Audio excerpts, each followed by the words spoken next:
Good morning, everyone. Welcome to my decision session. I'm Kate Revilius, Executive Member for Transport here at City of York Council, and today it's Tuesday, 28th of April. We're here to consider a very large number of traffic regulation orders, some 44 in total, and I'm aware that there's been a lot of public interest, and we had a very large number of people registering to speak and unfortunately haven't managed to accommodate everybody. So we've got 11 public speakers today. And I also want to reassure those people who weren't able to come and speak, I've got your written representations. They've been published and I've read all of them, and we'll be taking those into consideration as well when I make my decisions. Just in terms of the procedure today, so those of you who are speaking, each of you will have 3 minutes to come and say what you'd like to say in a moment.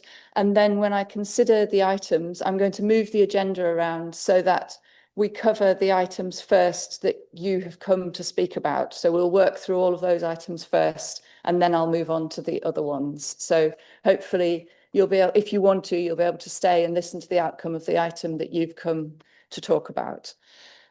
So without further ado, I'll just go through the agenda. I've got no apologies for absence. I have no declarations of interest, and I'm just going to sign the minutes from the last meeting.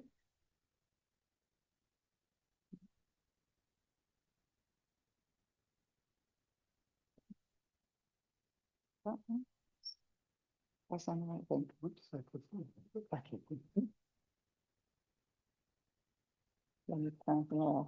Sorry. Right.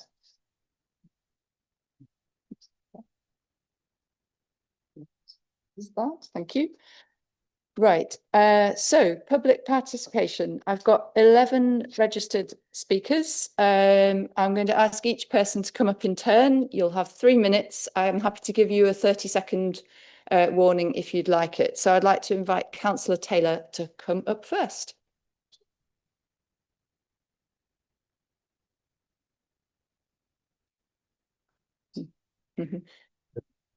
Thank you, Chair. Thank you for letting me speak as well. I really appreciate it in the circumstances. I'd like to speak regarding 2 of the Holgate TROs, if I may. The first one relates to, I think it's Annex L2 in the papers, that covers Garland, Linton, Amberley, etc. I'd be really grateful if consideration could be given to not doing double yellow lines on the sort of western bit of that area in question. So everything west from the centre line of Linton. So that would effectively take out double yellow line proposals for Winchester Road, Winchester Grove, and Garland. And I say that because the area of concern, forgive me, was always the longer terraces nearer the school, such as Amberley. And that's where you've got the junctions being crowded by parking. But that area on the west side of the area in question is different in nature, and Winchester Grove has no on-street parking, which then creates further demand on Winchester Road next to it. So I think that side of the plot just needs a bit more breathing space, and I think it would be a good compromise given the objections raised. The other comment I want to make is on the Aiken Road item, that's L1, I believe. I just want to say credit to the objectors, and I welcome the officer recommending no further action. I raised that suggestion myself, and I'm happy to own that.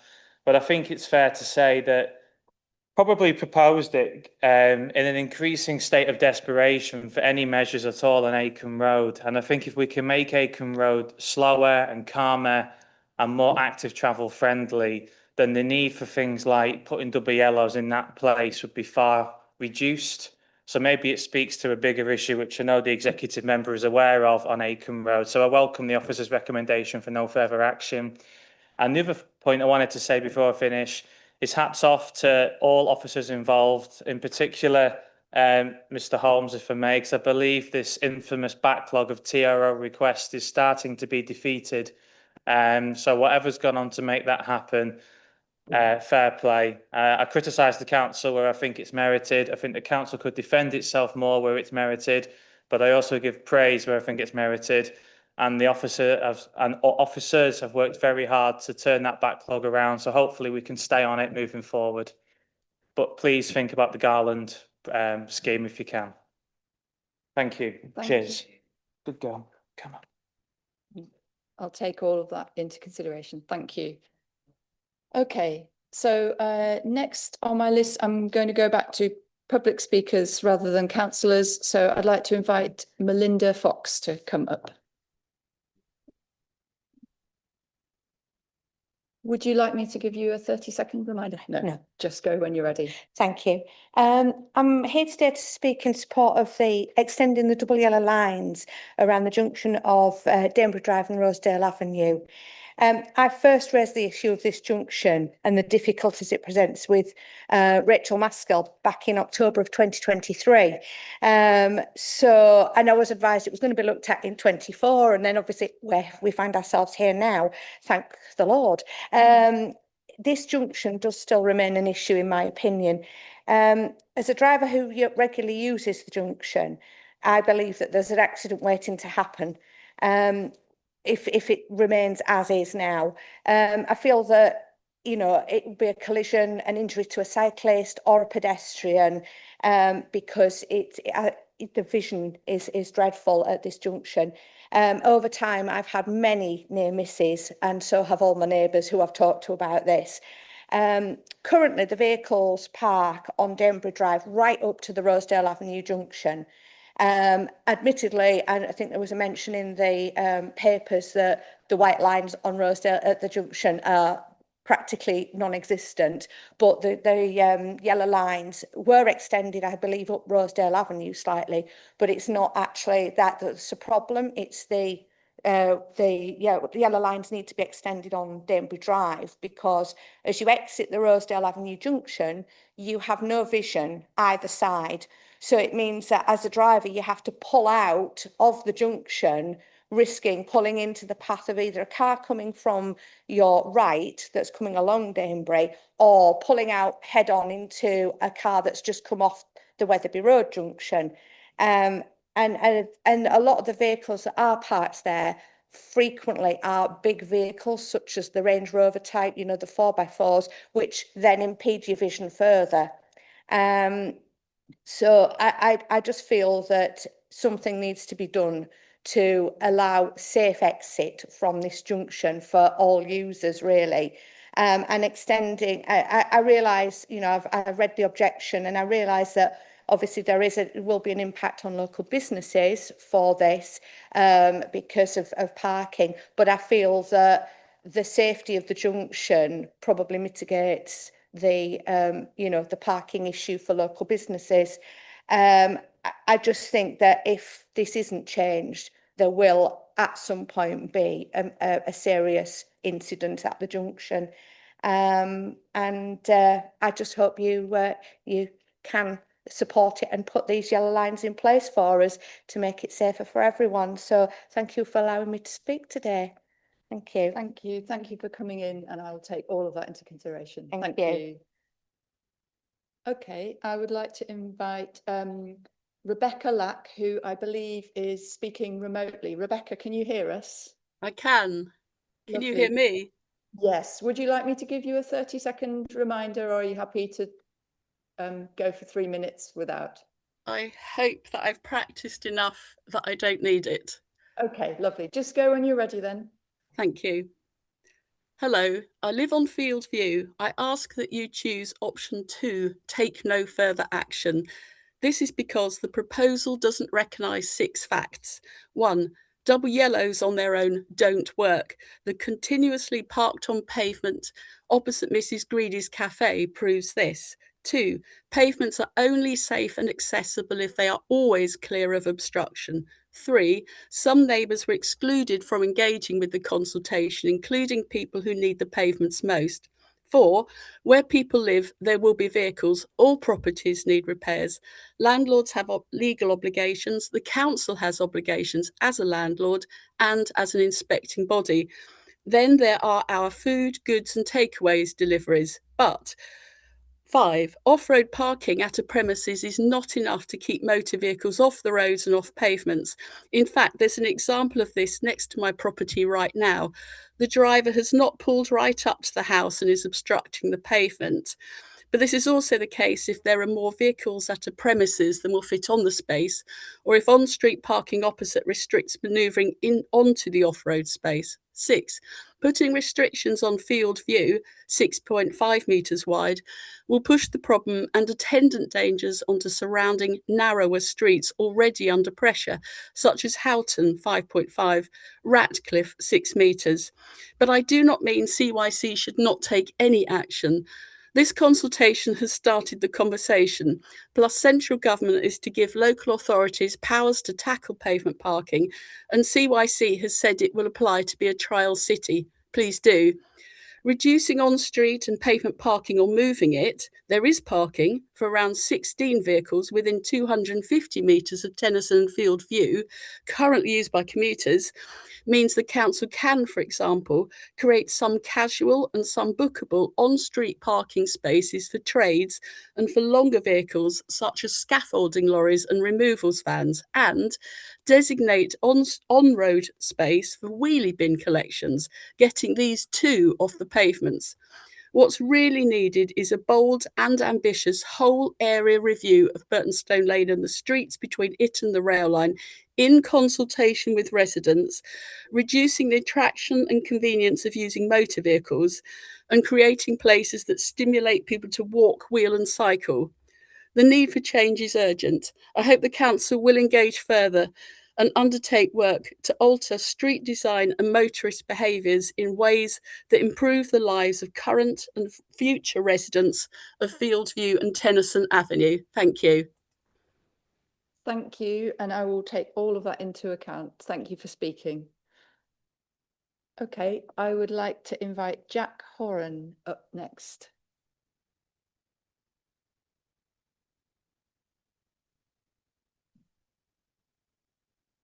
Do you want a 30-second reminder?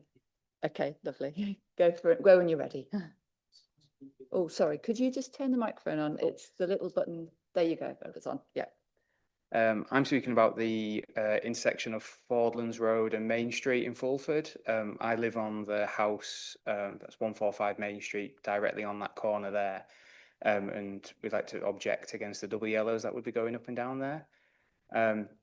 There's a few reasons, really. The main one is that it doesn't leave adequate parking for everybody in the local area. There's quite a few people who would use that area as parking, and for people who are elderly or those who have got kids, like a few doors down from us do, it just pushes them further away to a location that we don't know where people would move the cars to from that spot.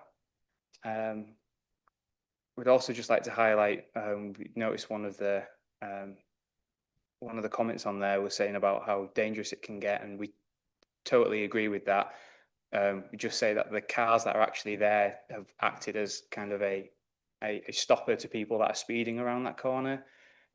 Living on that side there, I regularly see people will fly around that corner, and it's a regular route down from Fordlands Road to Fulford School as well, and St Oswald, so you've got a lot of school children around there as well. Speaking with neighbours, we didn't want to come to the meeting without any kind of offering any solutions or anything. We kind of thought that maybe cutting off that road that goes up towards Germany Lane might be a solution to help stop the traffic that's going up and down there and make it less dangerous. But we also have a small business. We have a bed and breakfast there as well. We're installing bike racks, and we push for people to use the bus and everything around that area. We have enough parking in our car park to accommodate all of that, but looking at our neighbours, people who'll be pushed out from that area, we just see it'll overtake. We've also had issues with the care home that was approved for kind of expansion. There's not enough parking for them there, and they regularly will use that parking space. Same with Germany Beck. I know people are limited to one car per household. That's not always the case, and people regularly use that area to park as well. But for those directly next to it, on Main Street and Fordlands at the end, there's nowhere for us to go for parking our cars. So thank you, and thanks for coming along today. I'll take all of that into consideration. Thank you. Next, I'd like to invite Ian Smart to come up.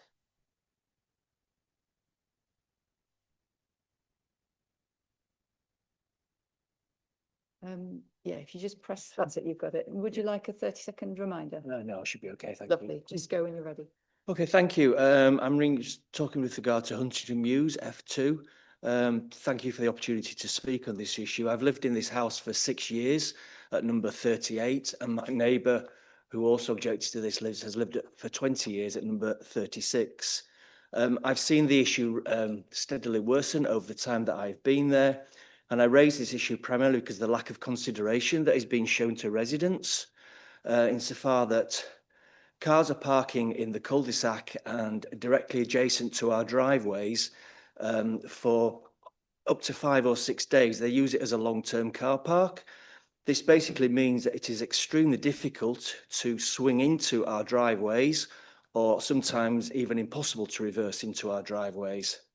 The first picture on the report that's in the minutes shows a car that is actually parked adjacent to my second driveway, just the way the houses are. No access at all to my drive at all. So again, it highlights that lack of consideration. Cars often overlap the blister paving, which is on the it's where the yellow lines are proposed to commence from. And your enforcement team, who have been sympathetic when I've called them out, have actually said that is a parking offence. In the cul-de-sac, there is additional issues that the houses at 17 and 15 Huntington Mews have rear gates from their gardens onto the cul-de-sac. Cars park adjacent to those, and I've witnessed issues where delivery drivers, have been unable to reverse into to deliver, say, garden material or whatever. Or one house had an extension built a couple of years ago, and that created difficulties. Some houses, as I said, number 17 and 15, they have designated car parking spaces in that area. And whilst they're not currently being used, cars are parking adjacent to those. So I think the properties are currently rented out. So that would create a problem further down the line as well. Many of the people who are parked there are, because it's a student area, and there's also the White Cross Hospital. So a lot of people use that. And a further concern that I have is that now that there is the new proposed development at the former Peppermill Court, where new student accommodation is currently being built, my view is that this will only worsen the situation and bring more potential cars into the area. The other issue that we have is that when we have politely challenged people, we have been met with some quite strong verbal abuse. And often we have looked and see where people are walking to. They are walking to the student accommodation, so it's an easy area. So my primary issue is the lack of consideration, lack of turning circle for us to get in and out of our own driveways, and potentially that the issue could worsen over the course of the next, quite immediate future once the new student accommodation is completed at Peppermill Court. Thank you, and I will take all of that into consideration. Thank you. Thank you. Okay, I would like to invite Christopher Teeling up next, please. Thank you very much for letting me speak this morning. As a resident of Heworth Without ward, I've lived within 250 metres of the proposed works for the last 25 years, and within the actual zone itself for the last 10 years. And I fully support what the council plans to do on that corner with the introduction of yellow lines.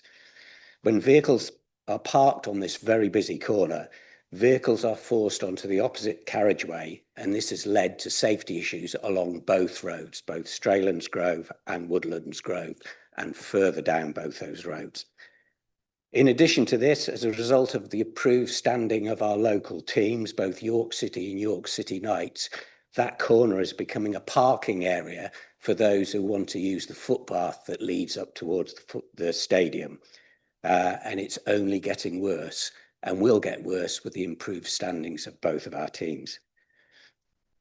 Decisions like this will always be difficult, However, I believe in this case, you should think about the majority of people, and the majority of residents will be supporting some form of control on this corner to improve their safety. So as stated in my introduction, I fully support your decision to put yellow lines on the corner of Straylands Grove and Woodlands Grove, and would like you to consider actually extending it further down both of those roads. Thank you so much. Thank you. And I'll take all of that into consideration. Thank you. Next, I've got Adrian Rodaway.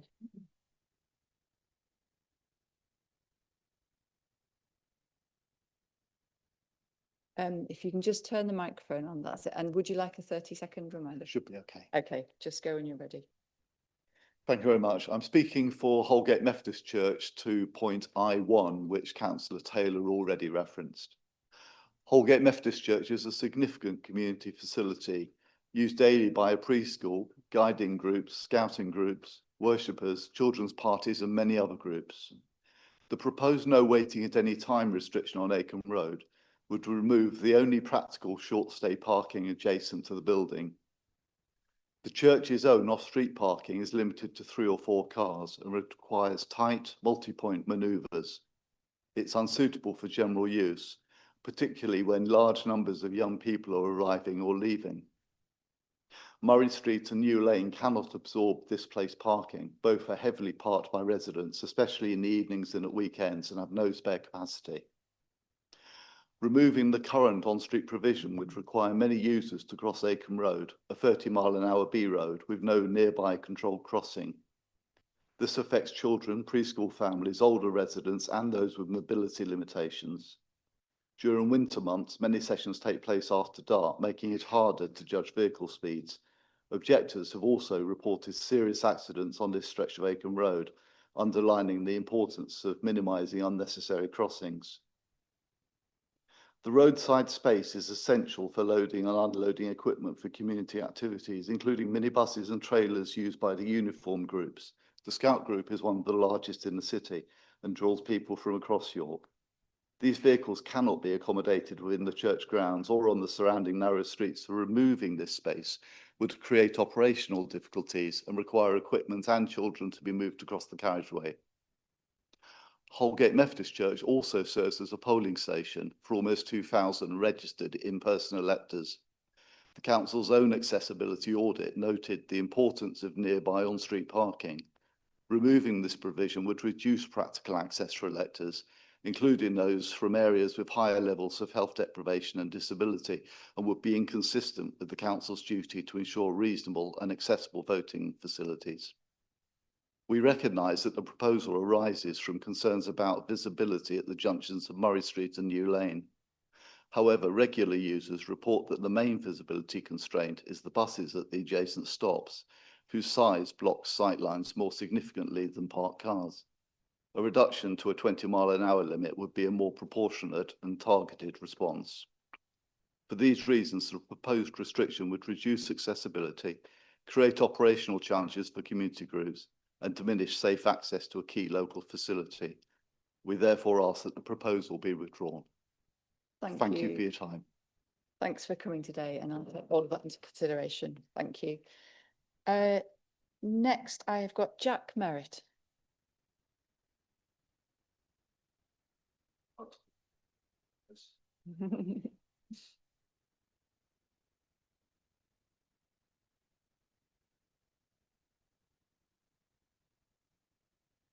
So if you just turn the microphone on, yeah, it's not on at the moment, I don't think. Good morning, my name is Jack Merritt. I'm a resident in Neyburn. The proposal in its current format increases the dangers of the road, contravenes CYC own policies, numerous national policies, and it's not actually what the parish council initially requested. The initial request was to introduce double yellow lines on one side of the road to the far end of the junction, terminating at the boundary of Lilac Cottage. The proposal which the CYC have proposed is for double yellow lines to both sides of the roads, extending from the junction, terminating far beyond Lilac Cottage. It's my understanding that Arriva are keen for the proposal to go through. Over the course of the past 5 years, I'm aware of at least 3 instances where the bus has been impeded in this location. 2 of these instances were due to cars being parked on both sides of the road in this area, The other instance was due to a hedge becoming overgrown after a resident had moved out. We residents all value the bus service enormously. I can fully understand where Arriva are coming from. Having no cars in this area would make it easier for the bus to travel through this section of the road unimpeded. I've had the proposal independently reviewed by a fellow of the Institute of Civil Engineers, a fellow of the Chartered Institute of Highways and Transportation, and an engineer with over 25 years of highways design for both local authorities and private consultancies, who regularly undertakes road safety assessments and road safety audits. I am personally the managing director of a local civil and structural engineering consultancy. This is for highly qualified and experienced people who can all be deemed as competent to comment on road layout proposals. All have independently concurred that the proposal significantly increases the road danger. One of these people went as far as writing a statement explaining the issues which this causes, which has been shared with the CYC. The primary issues with this proposal are that it will significantly increase the likelihood of vehicle speeding in this area, and therefore speed-related accidents due to parked vehicles currently acting as passive traffic calming measures. It will also force cars to park on the major road as opposed to the minor road, which goes completely against good road design. People parked on the major road will then have to cross two roads to get to where they need to be in an area which is very poorly lit and with a footpath which is not in accordance with CYC standards. Impeding residents is against CYC's own policies. Endangering road users and pedestrians goes completely against national policies and legislation, the key one being the Highways Act 1980.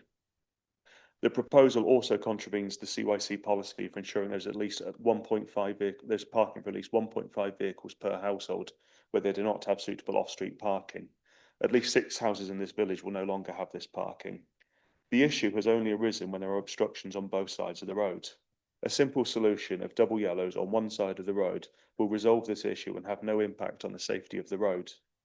I have brought with me video and photographic evidence showing that the bus, bin lorries, recycling lorries are all able to safely proceed down the road when vehicles are parked on one side only. The evidence also shows how much the speed of these vehicles increases when there are no parked vehicles. And with your permission, I would like to share this with you, Councillor Cates, as I think it's just far easier to understand what I'm trying to describe when you can actually physically see it. This is also clear evidence the emergency vehicles will be able to drive through this location. We are not against something being done to help the bus on its day-to-day routes. The solution, however, must work for all interested parties, road users, pedestrians, the bus company and residents alike. As I said, I put some videos as well, just sort of showing vehicles. So I'll obviously wait till afterwards, but if I can share it with you, that would be. So I can't take that into account while I'm Okay. making this decision now, so I can only take into account what's being said now. Okay. But I've listened to all that you've said now, and Yeah. obviously I've received some written communications as well. So Also, we've got video evidence of showing literally how much yeah, speeds increase when the cars are not parked there, Yeah. and lorries, buses going through it, and even the bin lorries actually opening the doors next to cars and hopping in and out. So Mhm. there is quite a lot of space there. All right. Thank you for coming Cheers. along today. Thank you. All right. Okay, next I would like to invite John Jefferson to come up.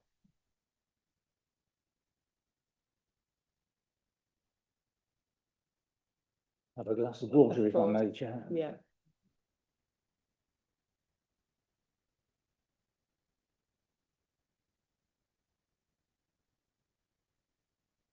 I think the microphone is on. It's so- on already, so just go when you're ready. Well, and, would Good you like- morning. If I can explain that I'm a member of Naburn Parish Council and I'm here to represent the council on behalf of its chairman who's currently away.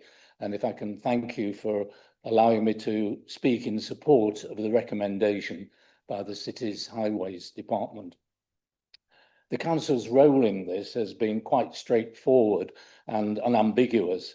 A resident drew our attention to the potential for a road traffic accident at the junction of Front Street and York Road, pointing out that vehicles turning left into Front Street round a blind bend can be confronted by a vehicle travelling towards them on the wrong side of the road, and this is because of parking on the other side of the road.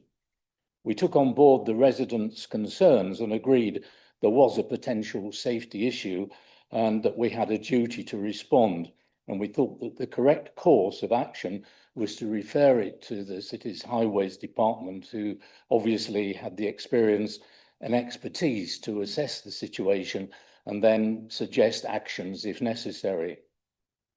We understand the concerns of some villagers who feel they'll be affected directly or indirectly by the proposals.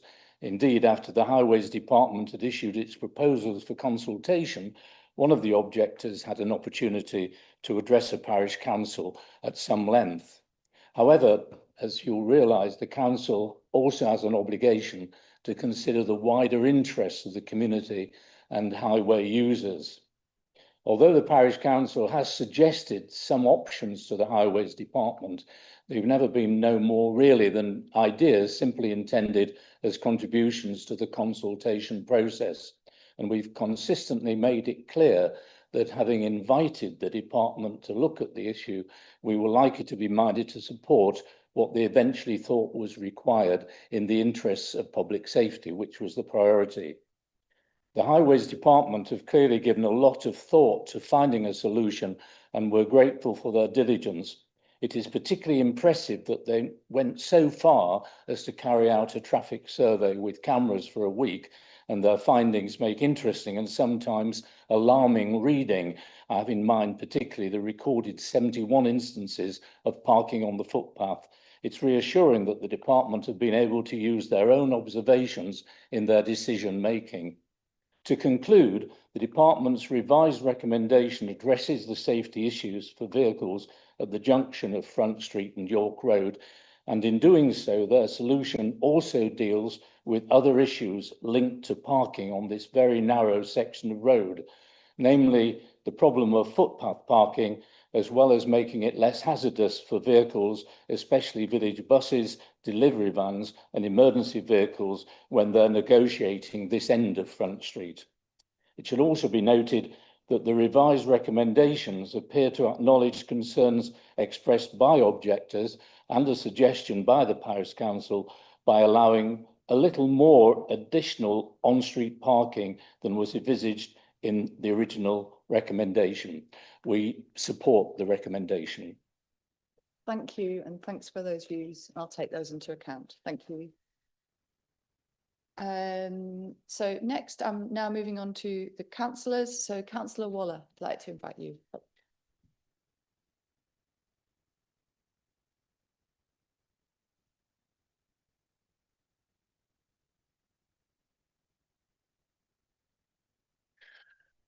Thank you, Executive Member. I appreciate that there were a great many applications before you today, and previously they were done in batches of every 6 months, but there seems to be 2 or 3 years worth, and with one request from 2019 being dealt with in terms of a wider scheme on Windsor Garth.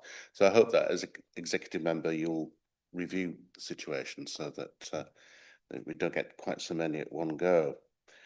I've been asked by a number of residents from Westfield Ward, in particular Wetherby Road, to come and speak to you today. The proposal to put double yellow lines on the field side of the section of Wetherby Road opposite 102 to 142 would compound the issues faced by residents coming in and out of their driveways in that location with the parking, which would inevitably move across to the even side of the road at a point where traffic is speeding up. I'm not sure if this was Ms Moskell's intention, but it's rare to receive so many letters from residents in connection with the WLI application, and there may have been scope for a smaller targeted response to the initial complaint. The overriding concerns from residents in this area continues to be the speed of traffic. So whilst the recommendation is to take no further action with WLO lines, it does refer to a request for the road safety team to consider conducting a speed data radar survey in this location to provide a better indication if any review of the current speed restrictions are needed. I'd be grateful if this information could be shared in terms of how this happened and what steps will be taken, as residents were very unhappy with the removal of the old vehicle activated sign and would like to see one or more modern ones installed on the stretch of the road. In terms of the one application on Chapel Fields Road, this is an example of one of the many junctions where there's a visibility problem on areas not previously generally parked on. And it's 32 years since I was first elected for that area. So it has changed significantly, but it does cause visibility problems which were raised, and there is a very real need for the restoration of the estate improvement grant to deal with shortage of parking in parallel to safety proposals at these junctions. Thank you very much. Thank you. And take all of that into account. Okay, and then last of all, I'd like to invite Councillor Hook up to speak.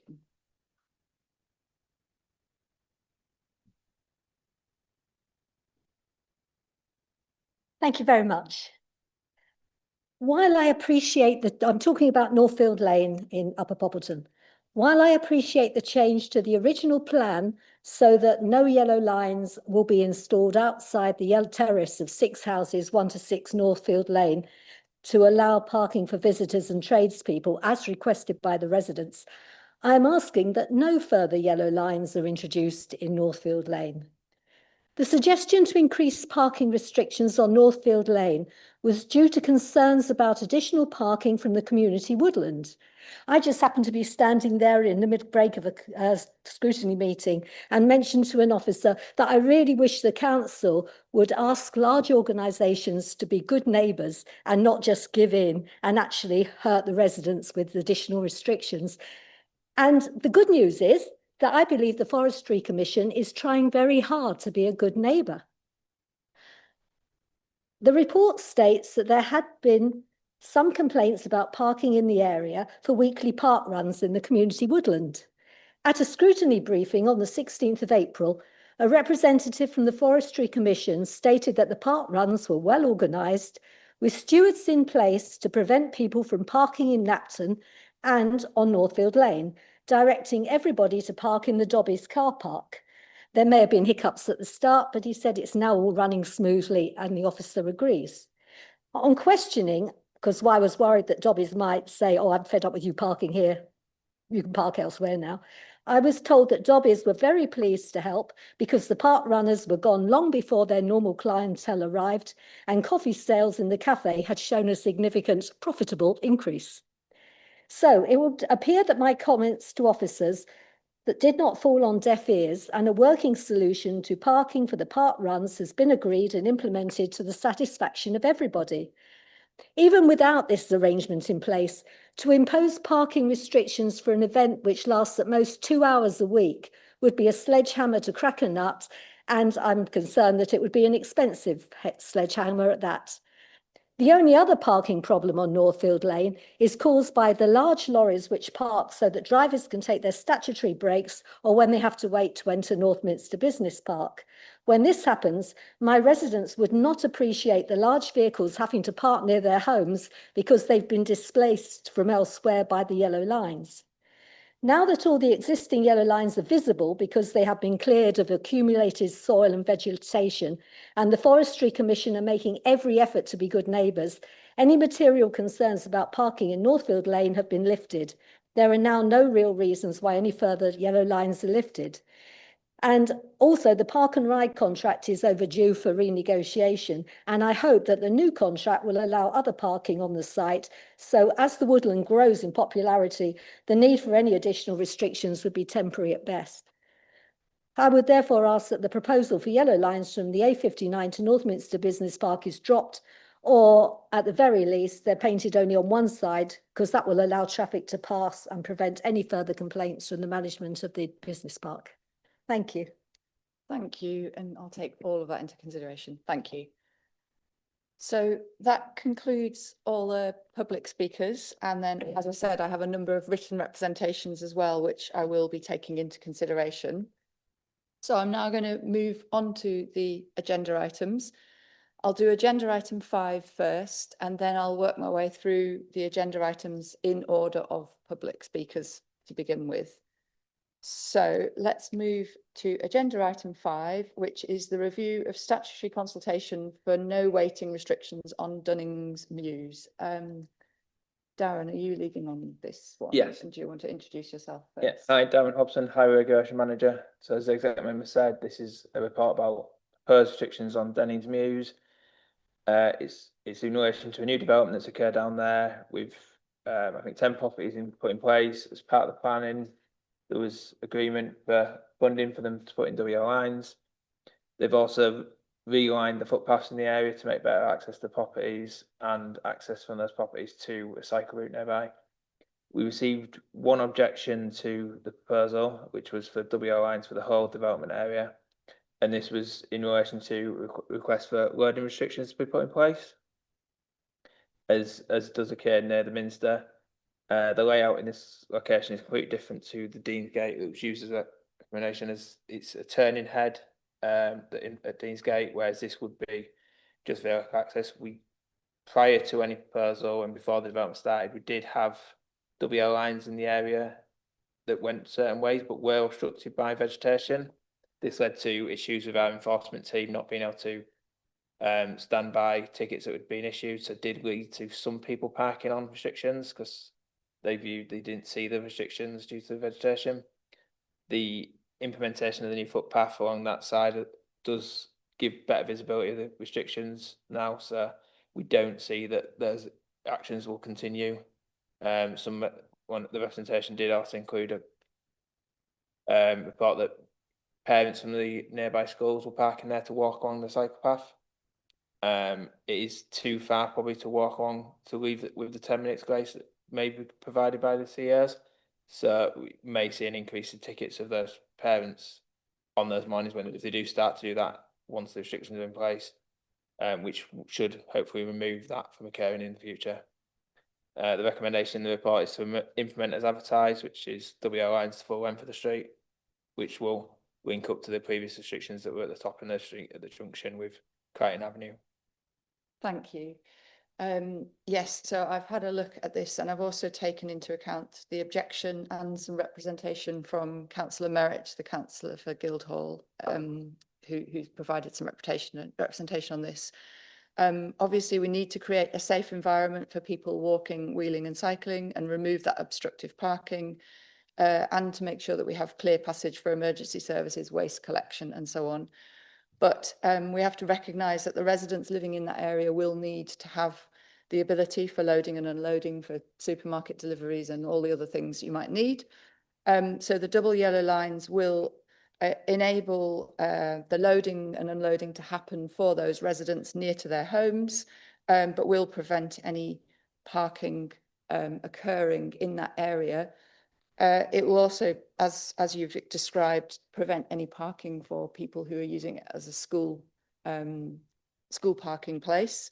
So I'm happy to go with the recommendation. I don't see the need to include a loading ban at this stage. However, I think it'd be worth us monitoring how it goes after we've implemented this. And if there is a persistent problem for any reason with loading happening in that area, then we can review and see if there needs to be a loading ban in a future review.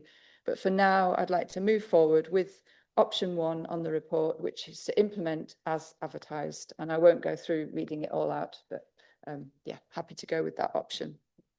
So thank you for that one. Let's move on now to so we're going to agenda item 6, and the first one we're going to consider is A2, which is the Acomb one, where we had a public speaker. So I will just move to A2, which is Danebury Drive. Jeff, do you want to introduce yourself and the item?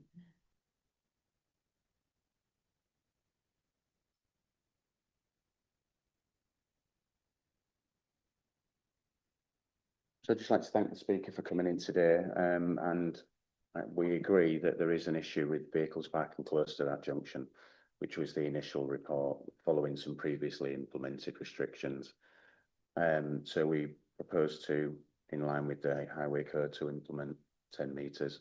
There was an objection received, but the restriction that's proposed does provide some parking outside of the property, and it does increase visibility in both directions when exiting Rosedale Avenue them in line, like I say, with the highway code. So therefore we recommend to implement as advertised with this one. Lovely, thank you. And yes, I've had a look at this and I fully agree that these measures would just enforce what should already be happening within the highway code. So I'm absolutely content to implement as advertised and move forward with option 1 on the recommendation. So thank you. Okay, so next we're going to jump to C2 and C3. Where we had some representation. So C2 is field view, if you want to talk about that one first. Indeed. Well, Councillor Mews raised the issue of vehicles parking on the footpath leading to pedestrians being unable to access the footpath fully, and also parking close to the junction of Tennyson Avenue. It's currently a 20-metre restriction of no waiting at any time, double yellow lines on the north side of field view, and 8 metres on the south. The north side of field view has 4 properties, all with off-street parking amenity for a minimum of 2 vehicles. South side are all terrace properties. And we propose to extend the existing restrictions on the north side of field view between Burtonstone Lane and Tennyson Avenue. Let me just refer to the speaker's objections. And we acknowledge that the objections received, but the issue with the parking between the 2 existing sets of restrictions is a problem that is leading to pedestrians crossing the highway and around parked vehicles into the middle of the carriageway. So therefore we do propose to implement as advertised in that section. So thank you for that. I just want to check, if we implement as advertised, can you give me some idea of roughly how many parking spaces that would remove from the on-street area? The vast majority of it already has dropped curbs in front of the terrace houses where it's proposed.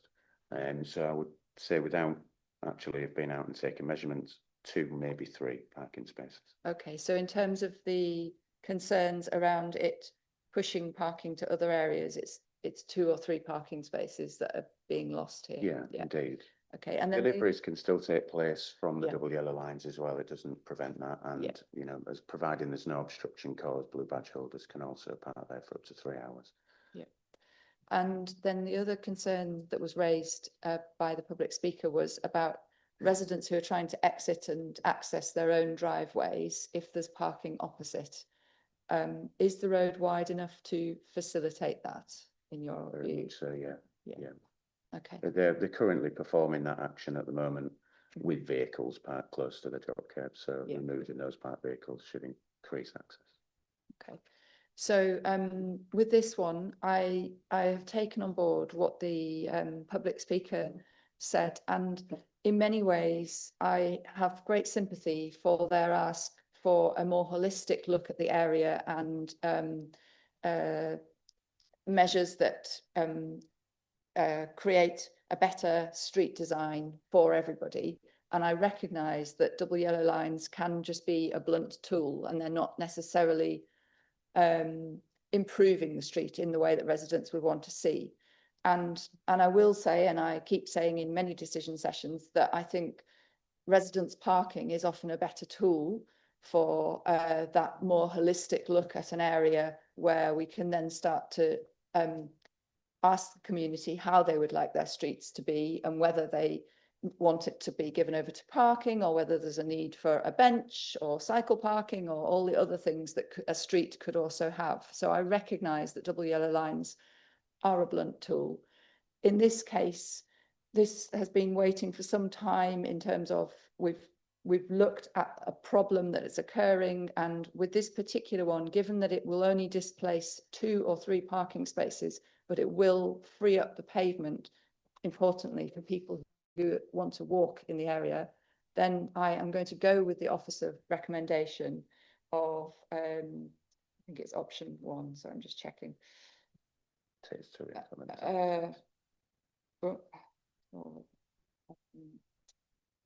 Of option 1, to implement as advertised, in this case to ensure that we are keeping the pavement free and enabling pedestrians to walk safely through the area. And I'm very happy if residents in the area want to come back later and consider a more holistic scheme, then I would warmly recommend that we consider Res Park, which Just- isn't Just it? on that point, it is on the waiting It's on list. the waiting list already. So in that case, if it's on the waiting list, there is an opportunity to come back and review how the whole area works and look at whether the double yellow lines are doing the job we want them to do. So that will be our opportunity there. Okay, thank you. So option 1 for that one, for C2. Now C3 was the other one, so Tennyson Avenue. Yeah, at the moment there's an issue with vehicles parking in the turning head, restricting access to the turning head for its intended purpose, along with some parking that's occurring on the footpath in the approach there to the turning head, preventing the resident leaving their property due to vehicles parking close to their gates as well. So we proposed to implement double yellow lines around the turning head to provide access to it. We received the one objection, but the issue does remain in that turning head. So the only action that we can recommend is to implement as advertised. Thank you. Yes. So with this one, the issue we're trying to resolve is that parking in the turning head. If there is parking in the turning head, then it can sometimes lead to vehicles having to reverse out in a street as tight as that, which is very dangerous. So the turning head needs to be there for its purpose. This proposal resolves that issue with a minimal impact on parking amenity. And the pavement parking aspect that the public speaker brought up, I agree that that is something that we do want to look at, and that the mayor does have the opportunity to look at addressing pavement parking across York and North Yorkshire. However, that is going to be a bigger and longer term project. It's not something that's going to happen very, very swiftly. And I think these issues, we need to do something now. In the longer term, that pavement parking power can be brought forward, hopefully. And certainly we have asked for York to be considered as a pilot area. But it's not going to happen overnight. It's a big piece of work to do. So for now, I'm happy to go with option 1 to implement this one as advertised on C3 Tennyson Avenue. So thank you. Right, the next one is E2. Woodlands Road. Yes. So to give some background, the issue of vehicles parking close to the junction is leading to vehicles approaching the junction in the centre of the carriageway and into direct conflict of vehicles exiting Main Street into Fordlands Road. So we propose to implement the double yellow lines to the junction to try and, well, to prevent that from happening. With regards to Mr. Horan's comments, there will involve a loss of parking there, but we have to weigh that, and which also includes a displacement of parking. But we have to weigh that up against the safety of vehicles approaching the junction and into conflict with vehicles exiting Main Street. The comment about making it a no-through road is not within the scope of this review, so it's not something that we am able to propose or comment on within this review. And the parked vehicles acting as a traffic calming measure, whilst can happen, is not the safest way to be able to reduce or remove the safety issue. So the recommendation is to implement as advertised option 1. Yeah, thank you. So I'm very familiar with this area. It's in my ward, and yes, I regularly walk, cycle and drive in that area and understand the issues that are being described. Much of what's being proposed is simply implementing the highway code in terms of that it is not safe to park on the junction itself. I have asked some of our officers to look into the possibility of whether it could be made into a no-through road. This is something that we would have to consider in the longer term. If it was to be made into a no-through road, there has to be space for vehicles to turn around. So we couldn't put bollards at one end where there isn't space to turn around. So it's in itself a scheme to look at whether it could be made into a no-through road. And that's certainly something that I'd be prepared to work with residents on and look at for the future, because I agree that it's a kind of needless shortcut when we have a junction just around the corner and with a left turn lane in it. And I do appreciate that there is speeding coming off Main Street onto Fordlands Road, it can feel a very dangerous junction. So I'm content to go ahead with the recommendation as advertised, and I do support the officers in terms of doing some speed survey after we have implemented, just to look at whether there is an issue with vehicles coming off that junction and at a speed that's of concern. So I'd like to implement it, but commit to doing a speed survey on the junction, just to understand the issues there and whether we need to take any further action. So that would be option 1, to implement as advertised, but to do some speed measurements as well. Okay, so next on the list would be F2, which is in Guildhall Ward. And since Mews, yeah, the issue here is vehicles parking opposite vehicle accesses driveways, also within the turning head at the bottom, which has a small section of off-street parking, private off-street parking at the bottom of that turning head there as well, or the turning area. So we propose to implement double yellow lines all the way around. We do agree that it is causing an issue, and the only way to resolve it is to propose these restrictions. The parked vehicles are restricting access to the cul-de-sac end of Huntington Mews and the designated parking areas within it. The report contains some images that highlight that issue. So the recommendation is to implement as advertised option 1. Yeah, so I've had a look at this, and I agree that we need, in this case, to reinforce what should already be happening in terms of reinforcing the highway code, not parking around junctions or in turning heads, and that this is creating a road danger and obstruction. So I am happy to go here with option 1, to implement as advertised for Huntington Mews. The next one is, I think it's H2, it's Heworth without. Oh, sorry, maybe it's H1. H1, Straylands Yeah. Grove, Woodlands Grove. Yeah. This came as a request to consider introducing restrictions on the corner of Woodlands Grove and Straylands Grove due to vehicles parking close to and on the bend, leading to restricted visibility and free flow of traffic. Straylands Grove and Woodlands Grove are a through road leading from Stockton Lane to Moulton Road. I have made an error on the report, and as far as the bus service numbers are incorrect for that from York Map, but it is incorrect. But it is a 90-degree turn. The carriageway width is narrow at 5.5 metres, and there is difficulty with vehicles passing in both directions already due to the width of that. So we advertise to implement no waiting restrictions as per the plan within there.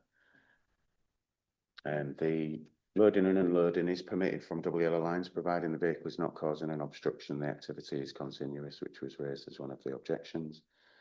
Currently, vehicles parking on the bend and close to it are preventing the free flow of traffic and leading to vehicles rounding the bend in the centre of the carriageway. There was a recommendation to install further bollards on the bend, which isn't within the scope of this review, as it doesn't require a TRO. But I do feel if the restrictions are implemented, the need for those bollards should be removed. So the recommendation is to implement as advertised option 1. Thank you. Yes, and I'd just like to mention that I did also see, I had a representation that asked if a partial restriction would be possible instead of restricting the entire bend. And my understanding is that that partial restriction would still create safety issues in that we would have parking that would still end up with vehicles meeting each other oncoming in the head of, in the road. And so I think in this case, because the bend is so tight and the whole area is quite difficult to navigate, the full restriction is needed around the bend. And it was interesting to hear from the public speaker about it being used as a parking place in order to get to the stadium. And so obviously at sometimes it is very heavily parked. And so it's important that we do something here. So I'm happy to go with the option 1 to implement as advertised. So thank you. And then the next one is I1, which is Acomb. Acomb Road, yeah. As Councillor Taylor advised, it was one that he Right. raised on behalf of a resident. There is a 30-metre section of unrestricted parking on the south side of Acomb Road, so we recommended no waiting at any time restrictions in there. We received a large amount of objections, and we've taken all of those into consideration. And without going into every one of the 34 objections that we received, we recommend no further action on this one. Yeah, thank you. And yes, I'd like to thank all of those people who did make representation and explain why the parking amenity is so important there. I can see that in this location, the parking itself is not creating a visibility issue at the nearby junctions. And I can fully appreciate the concerns being raised by the public speaker today about all the ways in which the church is used and how important that is for the local community. And also the points that were raised by both Councillor Taylor and the public participant, that the feeling is a need for a more holistic look at the area in terms of improving road safety in other ways, not just with that blunt tool of double yellow lines. So I'm happy to go forward with the recommendation to take no further action. So in this case, that's option 2 on the report. And at some later point, when we are considering a wider scheme, to look at how we can improve the streetscape and the area for everybody to make it a safer place, and but still with the amenity that's needed. So thank you. Okay, the next one we want to go to is P2, so in Neyburn, which is Welgrave Ward. Yeah. Well, as was mentioned in the representation, the parish council raised the issue of vehicles parking close to the junction of York Road, leading to vehicles travelling towards the junction on the opposite side of the road and into the path of vehicles turning into that junction. We propose to implement no waiting at any time restrictions to both sides of the carriageway, so as not to need to restrict it on one side and then just automatically move any vehicles to the other. We conducted a traffic survey, and the issues initially reported focused on vehicles passing parked vehicles on the opposite side of the carriageway and into conflict with vehicles entering Front Street from York Road. There have been further reports of buses being unable to pass the parked vehicles. We haven't received any representations from Arriva regarding that. We did ask them if they wanted to make a representation. We didn't receive any. We've visited the site and considered the objections and representations received, including the impact on proposed restrictions of being displacement of parking, It's likely that parking would be displaced, but there is capacity for parking elsewhere on York Road and Front Street. The loss of on-street parking available to residents. Where we are proposing the restrictions, all properties do have off-street parking amenity. Further capacity is available on street. In response to the representation received regarding the council and national policy of PPG-3, there are no adopted planning policies requiring the council to approve on-street parking for existing properties. The 1.5 parking spaces per is for new build properties, new developments, not for existing streets. There was some accessibility concerns raised. All properties do have off-street parking. Blue badge holders are able to park for 3 hours on the double yellow lines, providing they're not causing an obstruction. Loading and unloading activities are still permitted, providing the activity is continuous. The increased risk of speed was highlighted if it is implemented. The restrictions are a limited length on the street, where the street is narrow and close to a junction. So we would hope and do not think that the increased risk, the increased speed is anything more than minimal. We conducted a traffic survey for 1 week in March. The survey showed a significant level of footpath parking, 71 instances, with 11 instances during that period of the footpath parking completely removing access to the footpath, with residents or pedestrians having to walk into the carriageway. It does have a significant impact on the people with protected characteristics within the Equalities Act. including people using mobility aids, young families with pushchairs and elderly people, all needing to step in the road and around parked vehicles. We've also considered the alternative options provided the respondents of a one-way restriction along Front Street. We do not support this as the level of the traffic on Front Street is low and the street can fully accommodate this with suitable parking restrictions in place. The introduction of a one-way system would have a significant impact on all residents of Front Street and would displace traffic to York Road. No left turn from York Road. The survey showed very minimal levels of left turn activity from York Road to Front Street, an average of 5.7 left turns per day over the 7-day period. The rerouting of the buses, it's not within the scope of this review. There is already existing infrastructure in place on Front Street. But changing the route would require a change to that infrastructure, would increase bus movements on York Road and would have an impact on walking distance to and from the bus stops from where they are at the moment. And then finally, creation of a hatched area. The option was considered, the hatched area, but due to the very low number of left turn movements in the implementation, if the proposed restrictions were to be implemented, it would provide more available carriageway in each direction and reduce any conflict between the vehicles. This would also require a full reconfiguration of that junction and the markings.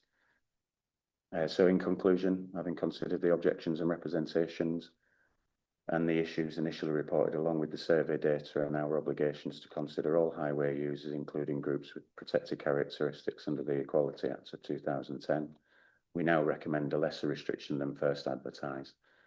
The introduction of the double yellow lines will also remove the footway parking issue identified through the survey, and the lesser restriction on the west side will provide some additional parking. Thank you, and thank you for all the thought that's gone into this to look at it so carefully. Just wanted to check, you might have said it in what you've just said and I missed it, but one of the representations asked about implementing the double yellows just on one side of the road. Can you explain to me why you didn't feel that was an appropriate solution? Because you'll move the parking from one side of the carriageway to the other. If we was to implement it on one side, it would encourage people to park on the other side of the road.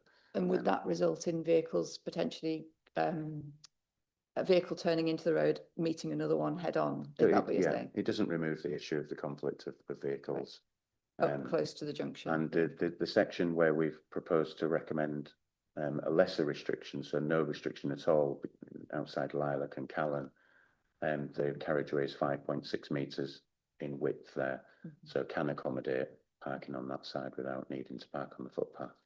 But as you get further towards the junction, it does become much narrower. So and can I just check the gap that's proposed in the lesser restriction? Would that accommodate one or two vehicles parked there? It would provide parking for one, unless you are, the Lilac Cottage and Callan have their drop curbs that go onto that section of the carriageway, and so a resident of Lilac Cottage, for example, would be able to park in front of their own drop curb, and then that would provide two parking spaces, but without any drop curbs at all, there's enough space for one vehicle. Okay, thank you.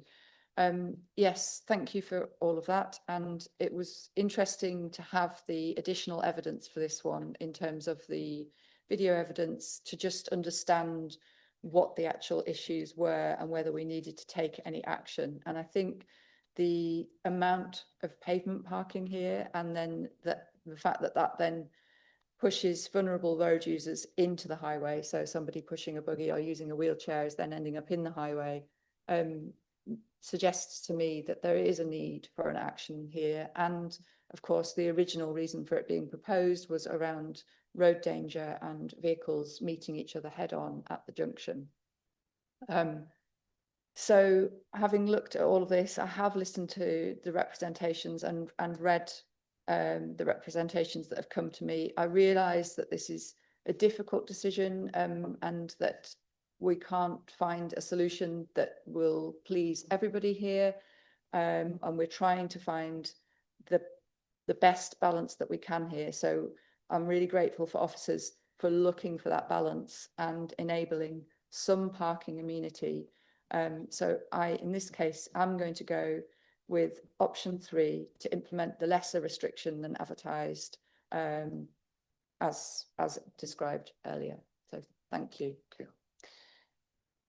Okay, so next I'm going to go back to Westfield Ward to cover the remaining items there that Councillor Waller was speaking to. So we go back to O. And I think we need to do O1 still, is that right? Indeed, yeah, Chapel Fields Road, Barkston Avenue. It was indeed Councillor Waller and the parking services team that requested consideration of these restrictions due to vehicles parking close to the junctions. The image in the report does show that the parking was very, very close to and covering the footpath on that corner. So we proposed no waiting at any time restrictions on Chapel Fields Road, Barkston Avenue. We received 2 objections, and it's worthwhile saying that blue badge holders can park on double yellow lines for up to 3 hours, providing they're not causing an obstruction. But the proposed restrictions would remove vehicles currently parking on the footpath and provide clear sight lines when travelling on Chapel Fields Road and exiting the junction onto Barkston Avenue. So we recommend to implement as advertised, option 1. Yes, thank you. I can fully appreciate how the parking issue has grown over the years, and it's an issue that didn't used to occur at all, and now it's very prevalent and really is restricting visibility and restricting pedestrian movements in the area. So I think these restrictions simply remove the parking that shouldn't be occurring. They're implementing the highway code. So I am content to go with the restrictions as recommended. So option 1 for this one at Chapel Fields Road and Barkston Avenue. And then we'll now do O2, which is the Wetherby Road one. We received this request from Rachel Maskell MP on behalf of a resident due to vehicles parking on the verge opposite the residential properties and causing damage to that verge. There was reports of antisocial behaviour as well in that area, reported by the MP. It's been used for parking for a number of years, caused extensive damage to the verge. All properties in this area have off-street parking amenity for a minimum of 2 vehicles. So we propose to implement no waiting at any time restrictions on the length shown in the plan. It received a large number of objections, and we have taken those into consideration. The verge parking is occurring in that location and causing damage. However, it's not affecting other highway users, as there is no footpath on that north side of Wetherby Road. Residents and ward councillors have raised concerns regarding the current speed restrictions in that section. So the recommendation is to take no further action and also request the road safety team consider conducting a speed data radar survey to see if there's any better indication of any review that may be required regarding speed restrictions. Thank you. Yes, so I've also had representation from Councillor Coles and Councillor Nelson, who have also had a lot of correspondence from residents here and concerns raised around speed along that road more than anything else. So I am content to go with the recommendation of taking no further action in this case, with the commitment that we do some speed surveys and we communicate with local ward councillors and residents about the outcomes of those speed surveys and whether any further action is suggested from that. So let's go with that.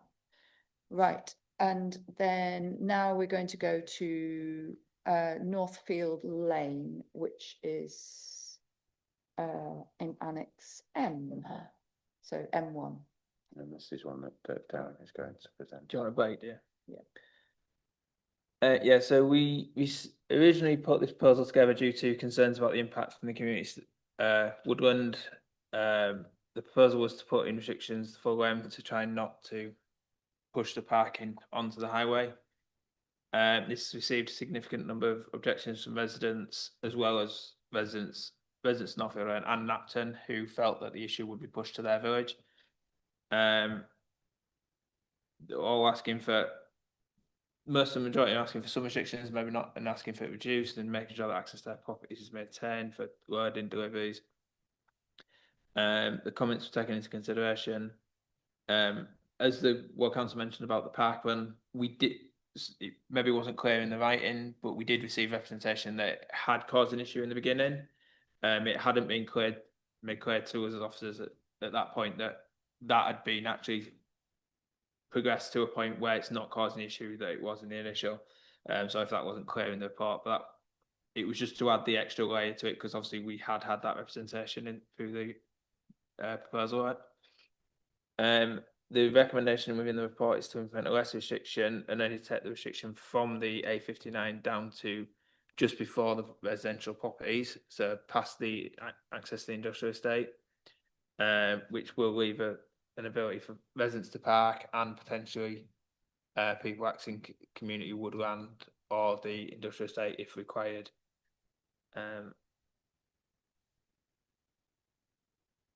Yeah, that's option 3. Thank you. So yes, this has been an interesting one in that I feel like originally the concern was around parking close to the community woodland end of the road. And then the objections that came through raised an awareness around parking issues at the other end of the road as well. So for me, I'm kind of now a bit confused as to exactly what the issues are. I have been in touch with the people who are running the park run. I've had many communications with them, and I understand that it is going well. It's a really great thing that it's happening there. However, I also know that there is still parking pressure. They are asking for use of the park and ride parking still. They certainly have a lot of people coming to do the park run, which is great, but it is putting parking pressure on the area. So that's something I'm very much working with them on. Just to talk about the park and ride briefly, Councillor Hook mentioned that the contract hasn't been renewed. It has been renewed. It's renewed for a 2-year contract. And so that's now set up and in place. And so we kind of don't have to take that into account when we're considering Northfield Lane, because that's already in place. So with Northfield Lane, what I'm going to propose here is actually to defer this decision, because I would like to make some site visits myself at different times of day to just understand, because I think there are different issues occurring on the lane, and I'd like to understand from local people, from the ward councillors, and from the community, Forestry England, Community Woodland, what the issues are and whether there is a need for any restrictions in the area. I can see that there are different things happening at different times of day. So I just want to defer and have a bit more of a think about that one. Okay, so now we will go back to Annex A and work through the ones that we haven't yet covered. So we've done A2, so we need to go back to A1, which is Ousburn Avenue. This was regarding vehicles parking on the footpath of the bend, particularly on the north side, leading to pedestrians having to walk in the carriageway unsighted by vehicles, and vehicles being unsighted to each other when they're rounding the bend due to having to round park vehicles. So we were proposing no waiting at any time restrictions around the bend. We received a number of objections. It's worth noting that one of the objections that we received since provided a representation to rescind that objection and now supports the proposal. But the residents raised concerns regarding a displacement of parking and an increase in speed. One of the objections, sorry, I just advised that. So we understand the concerns of the residents, however, the width of the street and poor visibility of the bend on the bend suggests that speeds will remain low with the restrictions in place. There is some current Agilysys speed data for Ousburn Avenue, which shows that vehicles are currently travelling within the speed limit. The parking taking place on the north side of the bend is currently restricting access to the footpath, leading to pedestrians being unable to proceed and having to cross the road on the apex of the bend, often in close proximity to parked vehicles and being unsighted to vehicles moving around the bend. The restrictions would lead to a displacement of parking. However, we are addressing the pedestrian safety issue of walking on the carriageway on the blind bend and vehicles rounding parked cars in the centre of the carriageway and into conflict with oncoming vehicles. The restriction will provide greater visibility for all road users, provide full pedestrian access along the footpath. It may also contribute to less speed, as there will be vehicles parked before and after the bend, so you would have to negotiate those in the approach of the bend. But the recommendation is to implement as advertised, with a speed data radar survey completed before implementation of any lines, and then 3 to 6 months after to check the data. Thank you. So yes, I can appreciate that the current situation is leading to road danger and obstruction of the pavement. I've also had representation from Councillor Lomas and Councillor Rose for this particular one, and they've raised concerns around parking displacement to the junction along from here, Wheatlands Grove. And so I think I'd like to make sure that Wheatlands Groves goes onto the next review, just because obviously there is going to be some parking displacement from this one, and that concern might be amplified along there. But other than that, I am content to implement the recommendation as advertised and to do that before and after speed survey, just to keep an eye on the impact of this intervention. But yeah, we're going to prioritise road safety and pedestrian access to the pavement here. So happy to go forwards with this one. Thank you. And Wheatlands Grove has been added to the next review. Great, that's good to hear. Wheatlands Grove is added. Lovely, thank you. Right, so we've now done the Acomb ones, so we'll move on to Bishopthorpe Ward. So we've got Cotmanthorpe Lane and Appleton Court is B1. Yeah, the issue of parked vehicles preventing cyclist access and egressing route NCN 65, the cycle route that comes into the bottom of Cotmanthorpe Lane, Appleton Court there, marked as pink on the plan. There is a vehicle access drop curves between 48 and 46. Cotmanthorpe Lane that extends to the end of the turning head for access to the cycle route and footpath. So we proposed no waiting at any time restriction in that small section there. We received one objection which raised a concern about the double yellow line not covering the drop curbs between 46 and 48. But I've been out and visited the area again, and it would cover the area of the drop curb. So the recommendation with this one is to implement as advertised, which is option 1. Thank you. Yep, so the NCN 65 is a key walking and cycling route, and our priority needs to be to prevent obstructive parking in that area and to enable all users walking, wheeling and cycling to be able to safely access and use the route. So I am content to go forward with this recommendation to implement as advertised, and that's good to hear that we've addressed the objection in terms of it will cover the driveway and make sure that driveways are also kept clear and accessible. So thank you. So I think that's all the Bishopthorpe ones. We then move on to Clifton Ward. So we've covered, yeah, we've done C2 and C3, but we've got C1 to go back to. So C1 is Bede Avenue. This was an issue of vehicles parking on the footpath leading to pedestrians being unable to access the footpaths and larger vehicles being unable to access the full length of the cul-de-sac. It's a very narrow residential cul-de-sac, and the carriageway measures 4.2 metres in width. There are footpaths on each side of the carriageway, one measuring 1.3 metres and the other 1.8 in width. Of the 38 properties on Bede Avenue, 4 don't have off-street parking amenity and the rest do. There was a proposal to implement no waiting at any time restrictions, as you can see from the plan, quite extensively down one side all the way around the turning head and part way up the other. We received 3 objections to it. It raised concerns about adversely affected by indiscriminate and obstructive parking, which is what we raised the issue, why we proposed to implement those in the first place. But vehicles parking in the turning head are restricting access and preventing vehicles from using the area for its intended purpose.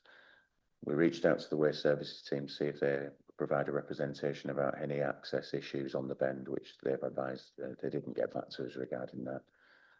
So as such, the recommended option is to implement a lesser restriction than advertised, which will address the issue, access issues within the turning head and ensure some space for residents and visitors to park. Blue badge holders can park for up to 3 hours, providing they're not causing an obstruction. And in addition, loading and unloading can take place from the proposed yellow lines, providing the activity is continuous. So having considered the objections and representations received, the recommendation is to implement a lesser restriction, which is option 3.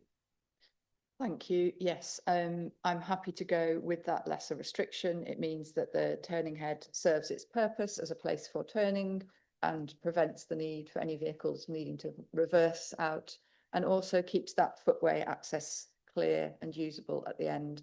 I appreciate the concerns around pavement parking.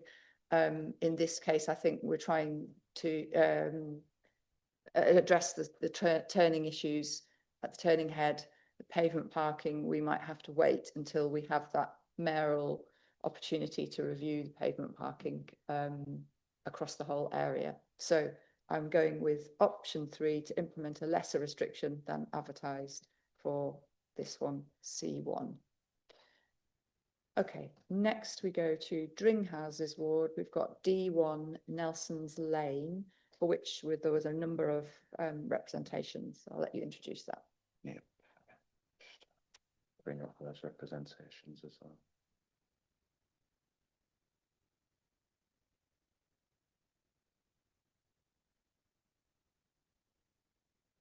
So initially, residents and Councillor Widdowson raised concerns regarding vehicles parking along Nelson's Lane leading to only one side of the carriageway being available and oncoming vehicles being unable to see each other when travelling round the bends of Nelson's Lane. They also raised safety concern. There's a children's play area on the north side of that section and a car park on the south side. So we propose to implement no waiting at any time restrictions on both sides to increase visibility and access for pedestrians and visibility for them when crossing from one area to the other. We received a number of objections, including the ones that are written representations. We do acknowledge the written representations in support of the proposal and in objection to it. Introducing no waiting at any time restrictions to the north side and a small section on the south side, which is one of the recommendations of the objectors, wouldn't address the issue of vehicles approaching each other in the centre of the carriageway. Would also still restrict visibility for pedestrians crossing from the north to the south and vice versa. Proposed restrictions will provide full visibility through the bends for all highway users. We do acknowledge the concerns raised regarding access to the Network Rail site, but that isn't something that we've had any contact from Network Rail regarding or any concerns raised by them. We do appreciate that some of the parking from Nelson's Court NHS facility in Little Green Rascals is contributing to the parking. But one of the recommendations or one of the suggestions from one of the objectors was to implement no waiting the whole length of Nelson's Lane, which would be excessive, and also access only restrictions around the area as well. Access only is a moving traffic offence and can only be enforced by North Yorkshire Police. And it is very low on their list of priorities because it has to be witnessed by them. The full act has to be witnessed by them, and then they have provided a small amount of text that they've used previously. But we do believe that the recommendation would address the issues for safety of crossing and also for access through the bends and visibility for vehicles approaching in each direction. So the recommendation is to implement as advertised, option 1. Thank you. Yes, so there's also, I had some written representation from Councillor Fenton on this, again, in support. And in this case, we absolutely need to prioritise road safety and pedestrian movements. We shouldn't be using parked cars to control speeding. If there's a speeding problem, we need to address that in other ways. This proposal will increase the visibility for any pedestrians wanting to cross the road and for drivers who will be able to see the pedestrians. And it prevents that issue of vehicles approaching each other in the centre of the carriageway.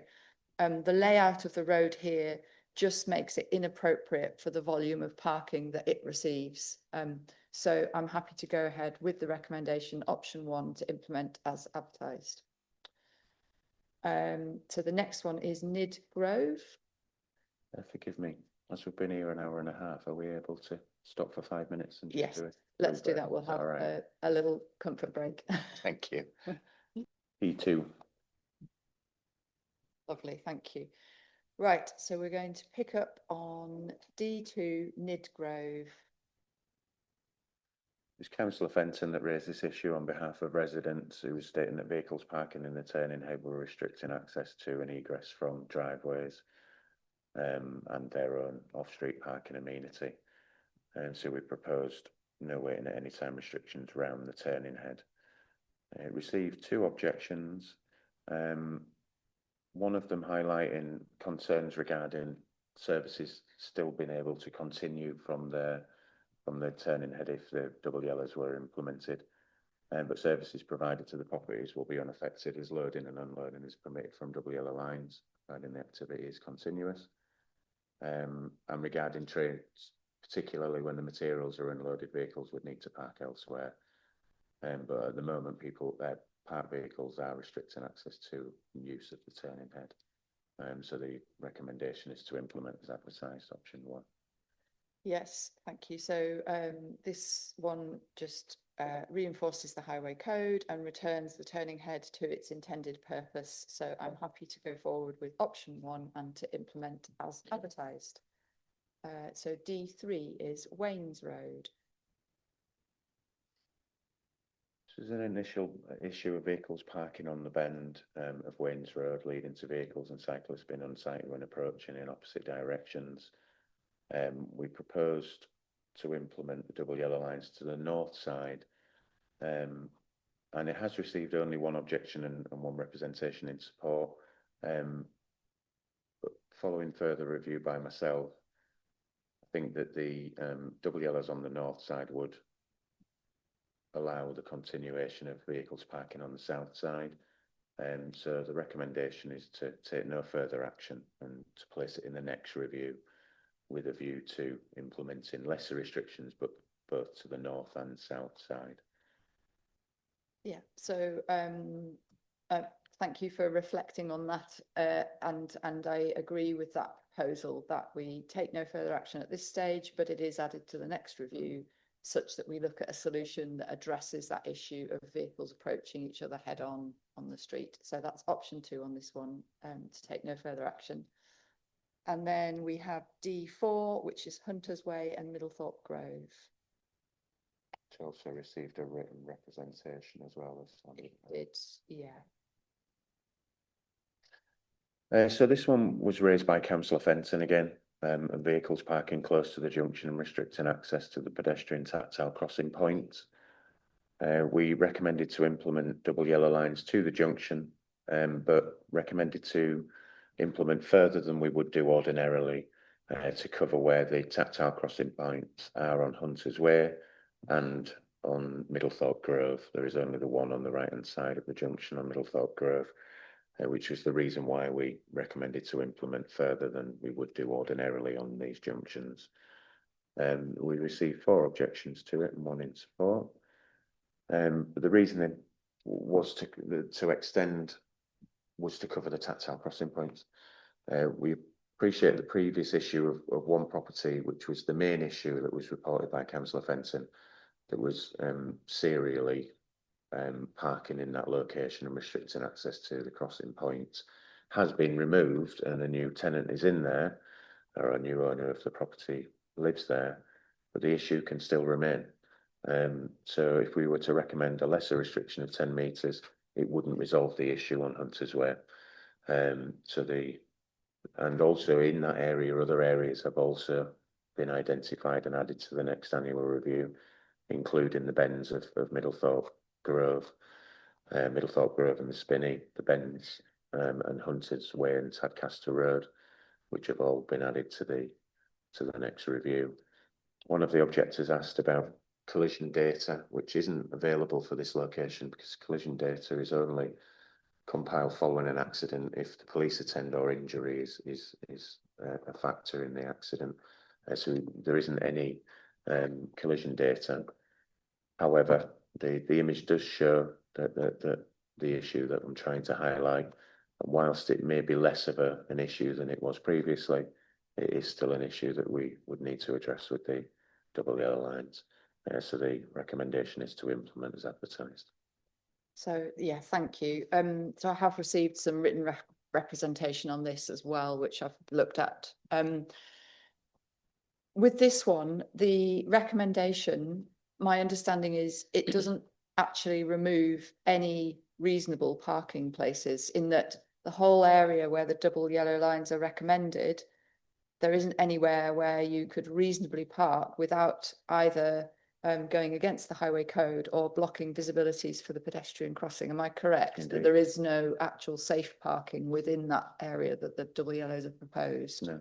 Okay, so in that case, in this instance, I am happy to go forward with the recommendation of the option 1 to implement as advertised. And on hearing that there are many other areas in the local area where double yellows will be considered in the next review, I would say that possibly residents might want to consider whether residents parking is a better solution for them in terms of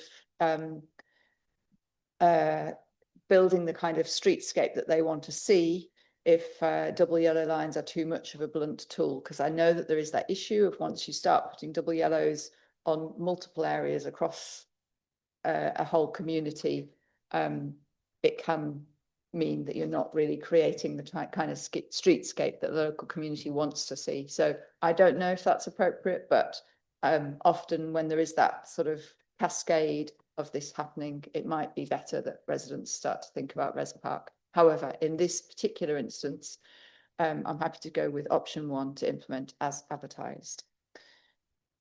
So next we move on to Annex E, Fulford and Heslington Ward, and we have got E1, which is Crosslands Road and Garth's End. There was a slight error made with this one in as far as it was placed within the Fulford and Heslington Ward annex, but it actually just falls inside Fishergate. The boundary is very close to the boundary. But I made all the residents who provided any representations and ward councillors aware of the location of where it will be in the report. I just wanted to mention that before we start. So the issue of vehicles parking on the footpaths of Garth's End leading to vehicles and Crosslands Road, I should say, being unable to pass, and pedestrians being unable to access the footpaths. Second resident also raised an issue of vehicles parking in the turning heads and restricting access to their off-street parking amenity. Garth's End and Crossland Road are residential cul-de-sacs with very narrow carriageway and footpaths. There are 3 cul-de-sacs of this nature off Grants Avenue, the third being Enfields Road, which currently has double yellow lines, as we have proposed for Crosslands Road and Garth's End all the way along. So we propose to match that with Crosslands Road. All of the properties do have off-street parking amenity. We received 3 objections and 2 representations in support. One of the concerns was a displacement of parking. As with any restriction, there will be a displacement of parking, but we had to tackle the issue of access to the footpath and to the turning head. And regarding a section at the end of Garth's End, which is included in the written representation as well, the sections of the carriageway that approach the turning head in each street are narrow, too narrow to accommodate parked vehicles. Garth's End is 3.15 metres and Crosslands Road is 3.5 metres. Parking within the turning heads is restricted. Access to off-street parking and vehicles being unable to use the turning head for its intended use. So the recommendation is to implement as advertised, option 1. Thank you. Yes, I think in this case, as you've described, the entry road is too narrow for any parking to occur, and deliveries are still possible with this option. And here our priority needs to be to ensure that the pavements are kept free for pedestrian and access and are accessible for everybody, and the turning heads need to be kept clear for the turning of vehicles. So this option is consistent with the other cul-de-sacs further up. So I'm happy to go with the recommendation of option 1 to implement as advertised. We've done E2, and then we now need to look at E3, which is Heslington Lane. Which is an issue of vehicles parking. It's quite a long section, so there is an issue of vehicles parking close to the zebra crossing in zigzags on the south side of the carriageway, and vehicles parking on the north side, leading to vehicles approaching oncoming vehicles in the centre of the carriageway. Residents also raised concerns regarding safety of children using the crossing. Concern for cyclists coming into conflict with vehicles that are rounding parked vehicles and travelling in the centre of the carriageway was also raised. St Oswald School and Fulford School are in close proximity to the area, raised as a concern, who also raised a concern. The zebra crossing is heavily used during school peak times. The recommendation was to implement double yellow lines on the south and north side, and to replace the single yellow line that's currently there opposite the junction of Fulford Gate from a single yellow line into a double yellow line. So we advertised to revoke the existing time restriction and implement no waiting on both sides. We received 2 objections and 1 in support. Who recommended an extension? One of the objectors recommending an extension of the single yellow line, but it doesn't resolve the issue, because the issue can occur at all times in the day of cycles passing parked vehicles and coming into conflict, larger vehicles being unable to pass. So currently vehicles are approaching the centre of the carriageway. Restrictions will provide free flow of traffic in each direction, along which is also a bus route, and ensure adequate carriageway width to also accommodate cyclists safely along an advisory route for cyclists. The proposed restrictions opposite the junction of Fulford Gate would provide greater accessibility and visibility, and will bring this junction in line with the other proposals for all the junctions on Heslington Lane, which is the next item in front of you is on. Okay. So the recommendation is to implement as advertised, option 1. Thank you. Yes, so I've also had some written representation on this one in support of this, and highlighting the road danger particularly around the junction of Fulford Gate, and students and staff accessing the school. So there was a lot of concern there.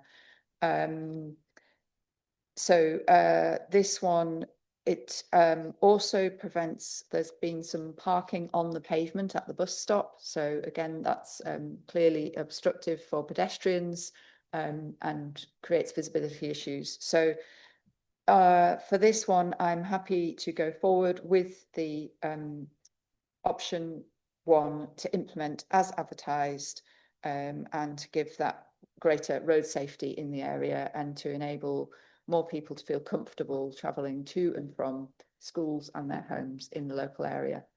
So yeah, that's E3. And then we've got E4, which is further along Heslington Lane. The initial issue was reported as vehicles parking opposite the junction of Heslington Croft, leading to vehicles proceeding around the bend in the centre of the carriageway, similarly to the issue that we just discussed with the previous item. We also received a request for restriction due to vehicles parking close to the junction of Nevinson Grove. We advertised for the implementation of no waiting at any time restrictions opposite the junction of Heslington Croft, to include the junctions of Nevinson Grove, Heathmore Drive, Stirling Grove and Wilsthorpe Grove, which should lead to an increase in visibility, safety for pedestrians crossing the junctions, and free flow of traffic through the bend. We received 5 objections, a number of which coming from the same property that raised an issue concern regarding Heathmore Drive and the junction of, regarding a displacement of parking, visitor parking issue as well was raised in one of the objections.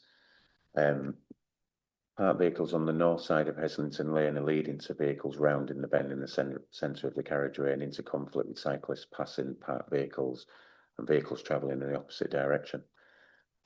Consideration was given to a lesser restriction at Heathmore Drive. However, any parked vehicle between 81 and 83 is restricting access to and visibility from the tactile crossing point.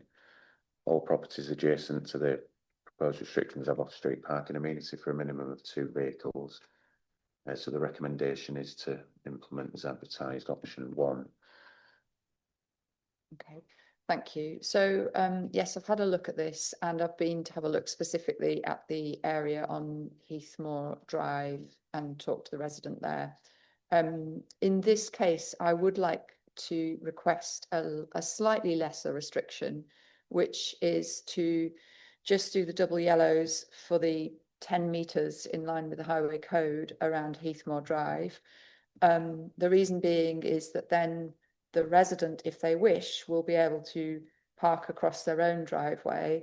And I think it's a case of us monitoring if there is any parking across the tactile pavings, in which case we would have to come back and consider at a later point extending the double yellows. But I would like for us to initially try a slightly reduced restriction so that it's just doing the double yellows around to where the grass verge or pavement finishes, pretty much in line with the highway code. Is that something we can consider? That's where the 10 metres would be, where the footpath is and the verge end, where that is 10 metres. So I would like to move forward with a lesser restriction, so implement everything else, but on that particular corner, just to reduce the length of the double yellows so that it's in line with the highway code of 10 metres. And then we just keep a watching eye on whether there is parking across the tactile paving. Okay. Right, so now we are on to Annex F. Or have we done all of No, those? we need to do E5. Oh, Fulford, yeah. E5, sorry. The Fulford last Gate. of Fulford, yeah. Right, yes, Fulford Gate, I'll let you introduce that. So there's an issue of vehicles parking opposite the junction of Eastwood Avenue and on the residents' existing H-bar marking, leading to vehicles being restricted when exiting the junction and resident being unable to exit their own driveway. So we recommended to implement a short section of double yellows for 25 metres. We received 2 objections, one mainly focusing on the impact on Eastwood Avenue. And I know this is an area that you're aware of already with Eastwood Avenue and issues that have been reported to you separately to this. So we've taken those into consideration, but also it is on the list for consultation for future res park. So at the moment we've recommended no further action. The existing H-bar markings are 15 metres in length, which is 10 metres less than what we proposed. So at the moment we've proposed to take no further action to further consider permit and restrictions as part of a wider consultation for ResPAR. Okay, thank you. So yes, I'm happy to go with that recommendation of option 2 and take no further action. So next we move on to Guildhall Ward, which is F, Annex F, and the first one is Maplehurst Avenue. This was an issue of vehicles parking close to the junctions, restricting visibility for pedestrians and other road users, and also preventing access and egress from the off-street parking amenity. The next item, which we have also covered, Huntington Mews, you can see is just on the top of the plan there, and the 2 green sections are private off-street parking amenity there, private designated bays. So we recommended double yellow lines round Maplehurst Avenue, including the 2 large sections in front of number 10 to 20 and the flats on the opposite side are all drop curbs with private off-street parking amenity. We received 3 objections to it. Regarding visitor and deliveries and displacement of parking, so vehicles parking on the corners and the cul-de-sacs are restricting visibility when accessing egress in the junctions and access to designated off-street parking areas. There's also restricting access to the cycle path located alongside on a recognised cycle route. The proposed restriction addresses these previously raised concerns. So the recommendation is to implement as advertised option 1. Thank you. Yes, for similar reasons as for Huntington Mews, the same kind of restrictions are required here, and we need to prioritise the movement of pedestrians and cyclists and to ensure that the turning heads can be used as intended. So I'm happy to go with option 1 to implement as advertised, this one. And then we've covered Huntingdon Mews, which is the next one. So then we're on to F3, which is Thomas Street. Yeah. So this was Councillor Melly and a resident who requested restrictions on Thomas Street as vehicles parking in the turning head was leading to issues of access for the residents. It's a small cul-de-sac with only 6 terraced properties adjacent to it, the turning head.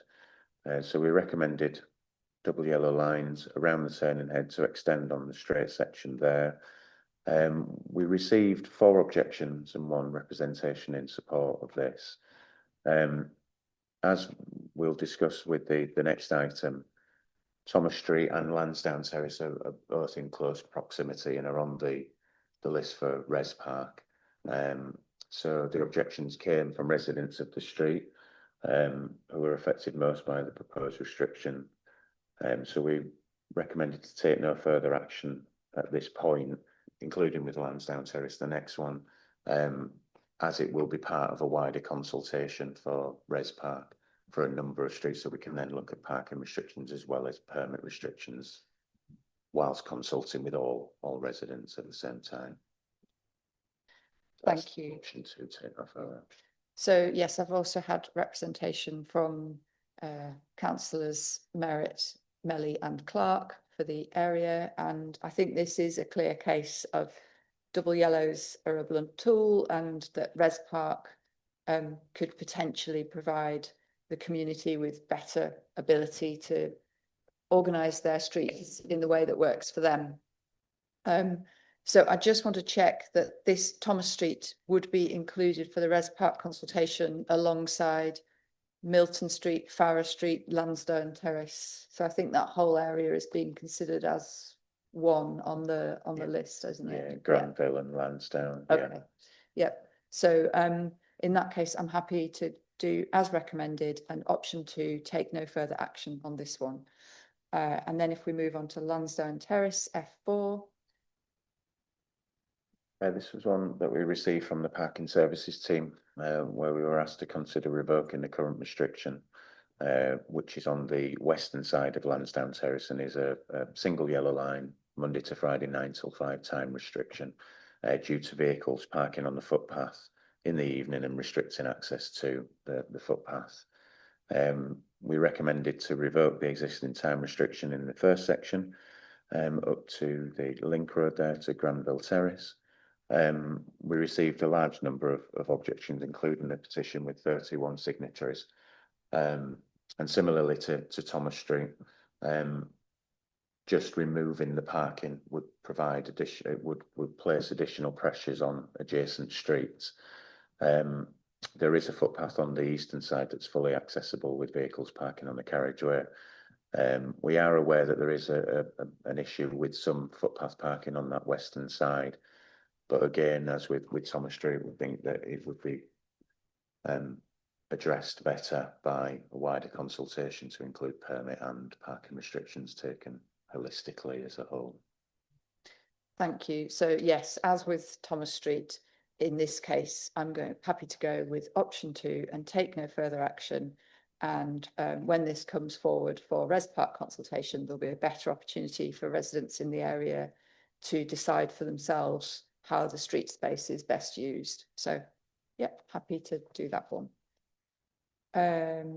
Okay, now we move on to Annex G, which is Haxby and Wigington Ward.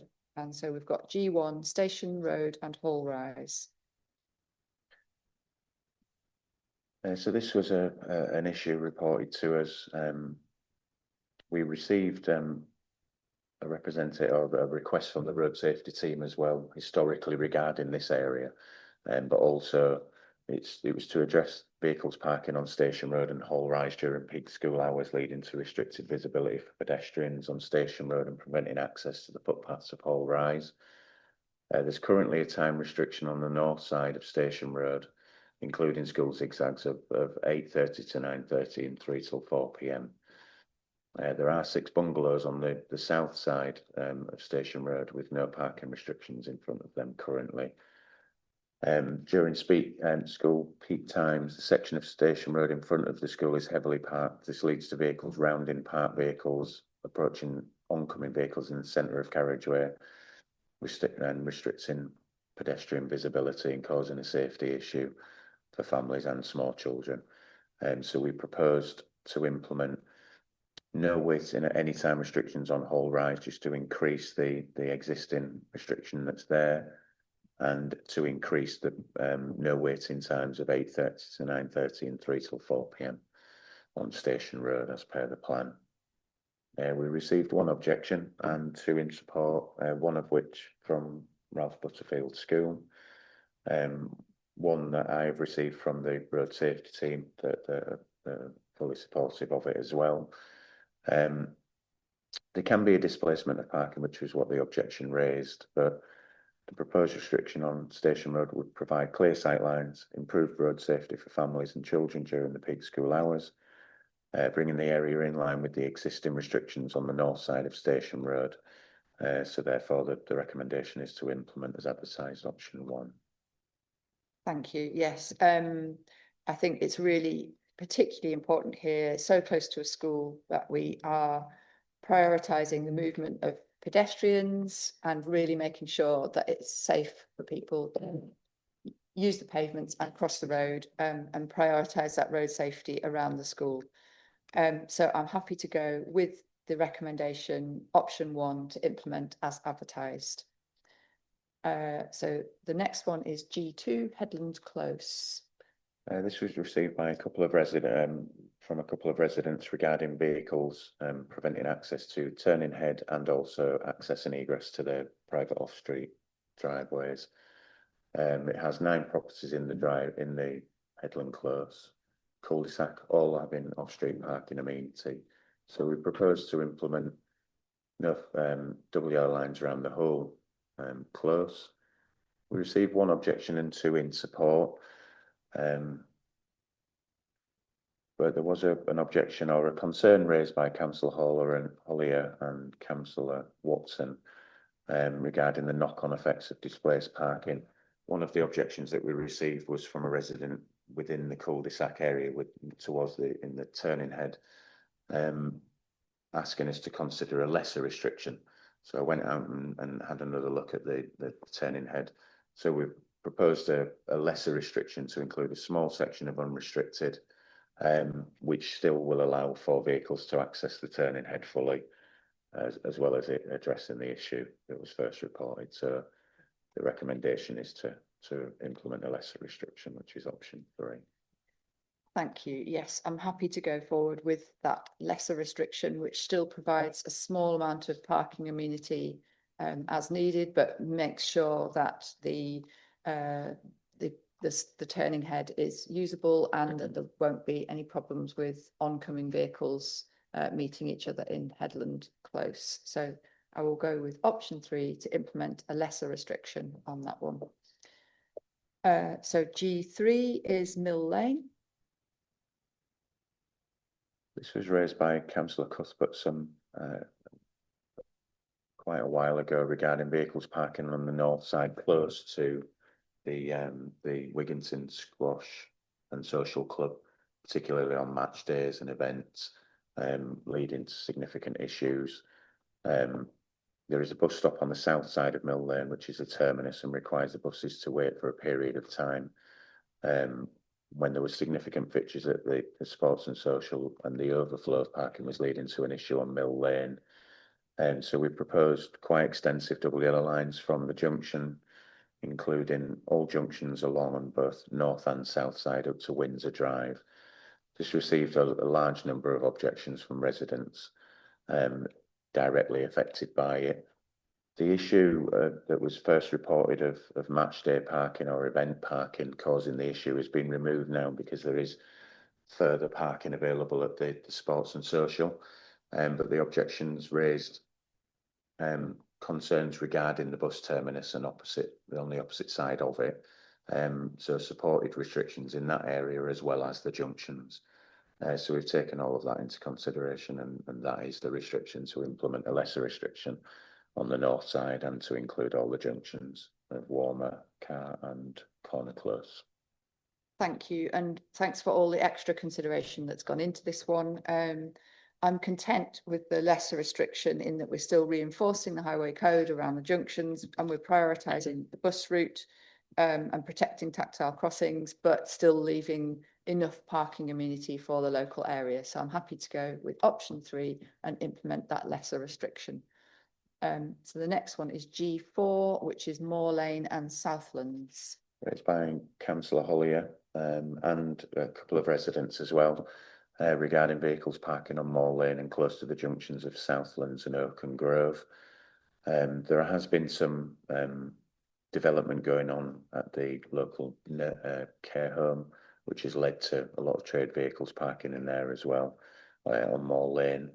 But there are tactile crossing points at the end of Moor Lane. The junction is wide, it's a 50-metre wide junction, but we propose to implement no waiting at any time restrictions on Moor Lane from the junction of the village to include restrictions 20 metre from the junction of Oaken Grove as well. We received 1 objections and 5 representations in support on this one. Overflow parking from the care home would be subject to the same restrictions as all other vehicles, which was raised as one of the concerns. Loading and unloading would still be permitted from the double yellow lines, providing the activity is continuous. There would be no access to a tradesman's permit, which was also raised as a suggestion, as there is currently no res park zone in place in that area. The recommendation is to implement as advertised with speed data radar survey conducted prior to implementation and 3 to 6 months following, because that was the main concern raised regarding potential increase in speed. So the option is to implement as advertised, but to include a speed data radar survey prior to and 3 to 6 months after. Yeah. Thank you. So yes, with this one, I think it's really clear that we need to remove that obstructive parking and improve the highway safety and give that greater visibility for pedestrians and cyclists. I'm very happy to go forward with option 1 to implement as advertised and to do that speed survey before and after to monitor the impact of doing this. So thank you, option 1. And then the last one in this particular batch is Oaken Grove, G5. Which was raised to us by Haxby Town Council due to concerns that have been raised with them regarding vehicles accessing the cemetery, Haxby and Wigginton Cemetery, particularly larger vehicles like hearses having an issue negotiating the corner due to vehicles parking close to those corners. So we proposed to implement double yellow lines on both sides right up to the entrance of the cemetery. We received 3 objections regarding that, mainly highlighting that they felt there was no issue on that western side, but accepted there may be an issue at the junction entrance. So the recommendation was to implement a lesser restriction to include both sides of the junction, but to leave a section on that western side free. Because the gap between that carriageway and the entrance is over 2 metres, so there's plenty of space to be able to have parked vehicles on that western side. So the recommendation is to implement a lesser restriction, which is option 3. Thank you. Yes, and I'm content to go with that lesser restriction and opt for option 3 on this case. Thank you. So we now go to Hewith without, and we've got 1 more item to consider there, which is H2 Whitby Avenue. So this was a request received from the Parking Services team and Councillor Eyre to implement or to consider implementing restrictions on the bend due to inconsiderate parking leading to vehicles being unable to navigate the bend. It's particularly prevalent during peaks and school peak hours. So it's a 90-degree bend. So the recommendation was to implement, or the proposal was to implement double yellow lines around the bend from the boundary of 39 on the north to the boundary of 39 and matching that on the south side. We received 1 objection and 1 in support. But the issue of vehicles parking on the bend and footpath of the bend is leading to vehicles rounding the bend in the centre of the carriageway and also obstructing the footpath. So the lesser restriction that was requested from one of the from the objection wouldn't resolve that issue. So the recommendation is to implement as advertised, which is option 1. Thank you. Yes, I am happy to go forward with option 1 and to implement as advertised, and to monitor if any further. One of the objections talks about concerns about yellow lines being needed further along the road, and we can always revisit that in a future review if needed. So yeah, happy to go forward with option 1. So now we move on to Holgate Ward, which is Annex I, and we have covered I1, Acomb Road. So now we go to I2. Just trying to find it. Barclay Terrace. Terrace. Councillor Taylor also made a representation on as well. Yes. So if you could speak to that as well, I'd appreciate that. Thank you. So the issue is with vehicles parking close to the junctions and restricting visibility and pedestrians, for pedestrians and vehicles. All of those junctions have tactile crossings at each junction. So we propose to implement no way at any time restrictions 10 metres from the projected centre lines of all junctions to improve visibility for all road users, and to also implement 33 metres of no waiting restriction on the bend of Chatsworth Terrace to restrict any double parking in that area. We received a petition with 25 signatories. We met with the petition leads on site, both Darren and I, and discussed the option. And speaking to the representation that Councillor Taylor made, we actually met on the junction of Garland Street and Winchester Avenue,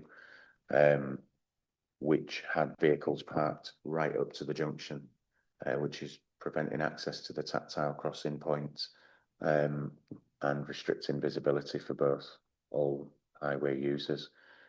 So whilst we do appreciate that it will remove some parking, we do feel that it would address the issue that was first raised to us and provide greater visibility and access on all junctions. We received a representation from the waste team who also support the recommendation and advise they have experienced access issues in these streets. So the recommendation is to implement as advertised, option 1. Can I just check, is this area on the list for Res Park consultation? No. No, it isn't. Okay. And the other thing I wanted to check was most of the recommendations are around junctions with 10-metre restrictions, but then there's one bit on the corner of Winchester Avenue, which is a bit different. Is there anything there that we could do on Winchester Avenue differently on that larger corner? Would there be any way of leaving some parking amenity there or not? It's quite a tight bend, so you couldn't get vehicles parking on both sides of the road. So if you are trying to enter the area on that, you have no visibility of what's going on the bend. Right. So that was the reason for putting the restriction that far around the bend. Right. Occasion. So that's also in line with the highway code, essentially. The recommendation on that bend would be that there isn't anywhere safe to park on that bend. No, yeah. Okay. So yeah, I appreciate this is difficult for residents in that the parking demand is very high in the area. And you know, that this will create an issue for residents in terms of that parking demand. But in essence, we do need to make sure that there is good visibility at all of the junctions for road safety reasons, and also for pedestrians to have that visibility and reassurance when they're crossing the roads. So in this case, I am content to go with the recommendation and to implement as advertised. So yeah, that's I2. And then we've got I3, which is Barlow Street, Dodgson Street and Barlow Street, Inman Terrace. Raised by Councillor Taylor and Councillor Heaton, this one regarding vehicles parking close to the junctions and restricting visibility. So we propose to implement double yellow lines on both ends of Barlow Street, with Dodgson Terrace and Inman Terrace junctions. We received 4 objections to it, mostly citing the displacement of parking and reducing parking amenity, which we do acknowledge it will. But we received a representation from the Waste Services team who've confirmed that they do experience access issues at these junctions, similar to the previous item. So the recommendation is to implement as advertised, which is option 1. Yeah, and for the same reasons as previous, I'm content to go forward with implementing as advertised. So then we've got I4, which is Martin's Court. This was raised by the, or sent to us by the Waste Services team again, regarding access issues into that bin store access area. So we propose to extend the existing double yellow lines to go past that entrance and to give them better access. We received just the 1 objection to it. And we do understand that it's reducing parking amenity, but it would also increase accessibility as well. And it does permit the dropping off and collecting of passengers from the double yellow lines. And the Waste Services team have confirmed the access issue does remain and does support the proposed restriction. So we recommend to implement as advertised. Thank you. Yes, and I've had a look here at the objection, and one thing I would like to reassure the people who are objecting is that this recommendation would still allow for picking up and dropping off of any passengers. So that amenity is still provided with this recommendation. So I'm happy to go forward with option 1 and to implement as advertised. Okay, so that's, then we move on to Huntingdon and New Earswick Ward. So we've got J1 Avon Drive. This was sent to us by Councillor Orrell. We implemented in the previous review what you can see on the plan there of the existing double yellow lines on the junction of Avon Drive and Strensall Road. That was in the previous review. And we were asked to consider extending that due to vehicles parking on the bends and bringing vehicles into conflict with each other on that bend. So we proposed to implement double yellow lines on both sides. We received 4 objections and 2 in support. Now let's go down to the reducing the proposed restriction on the south side of Avon Drive, which is where the majority of the objections came from. Wouldn't improve the current situations of vehicle rounding the bends in the centre of the carriageway and into conflict with vehicles travelling in the opposite direction. One of the objections was regarding blue badge holders or visiting disabled members of their family. But blue badge holders can park on the double yellow lines for up to 3 hours, providing they're not causing an obstruction. The vehicle in the image above shows that they also raised an issue of that vehicle on the junction, but it's already behind double yellow lines, so that should just be reported to the parking hotline. But the recommendation is to implement as advertised to address the issues of vehicles rounding the bend in the centre of the carriageway. Thank you. Yes. So in this case, I think it's clear again, we need to prioritise that road safety and visibility and the pedestrian safety and accessibility. And this recommendation will still allow any deliveries, loading, unloading, and the opportunity for blue badge holders to park for up to 3 hours on the road. So I'm happy to go forward with option 1 and to implement as advertised. So the next one is J2, Linden Close and Strensall Road. Okay. Which was an issue of vehicles parking close to the junction. We proposed further than we would do ordinarily of the 10 metres, as Strensall Road's a very busy road, and it would provide that bit more visibility when exiting Linden Close. So we received 1 objection, but the proposed restriction will provide clear sight lines when exiting the junction, and there is still a large section of unrestricted carriageway available on Linden Close and Strensall Road, which will not obstruct visibility when using the junction. So the recommendation is to implement as advertised. Thank you. And yes, for all of those reasons, I'm happy to go forward with option 1 and implement as advertised for this one. So next we move on to Annex K, which is Micklegate Ward, and the first one we have is Albemarle Road and surrounding area. Yeah. This is an issue first reported to us regarding vehicles parking close to the junctions, restricting visibility when exiting the junctions, and approaching in the centre of the carriageway. We also then received further reports of vehicles parked on the bend of Camplesham Road and Knavesmire Road, restricting visibility of oncoming vehicles. So we proposed double yellow lines along the north side to include Knavesmire Crescent, Curzon Terrace, Albemarle Road, and also round the bend of Knavesmire Road due to vehicles parking there causing an obstruction. We received 2 objections and 2 in support. One of the recommendations was to remove parking between 2 of the streets, which wouldn't resolve the issue because it would only provide parking space for 1 vehicle in that area, and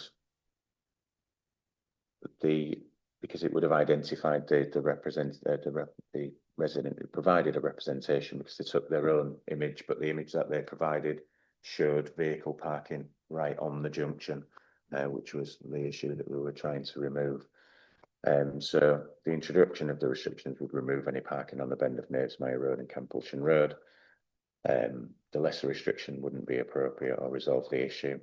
And there was one objection that had a concern regarding if we was to implement the double yellow lines, we would be removing the cycle lane, and that absolutely wouldn't be the case. It would then provide further access to the cycle lane than is currently there at the moment. So the recommendation is to implement as advertised.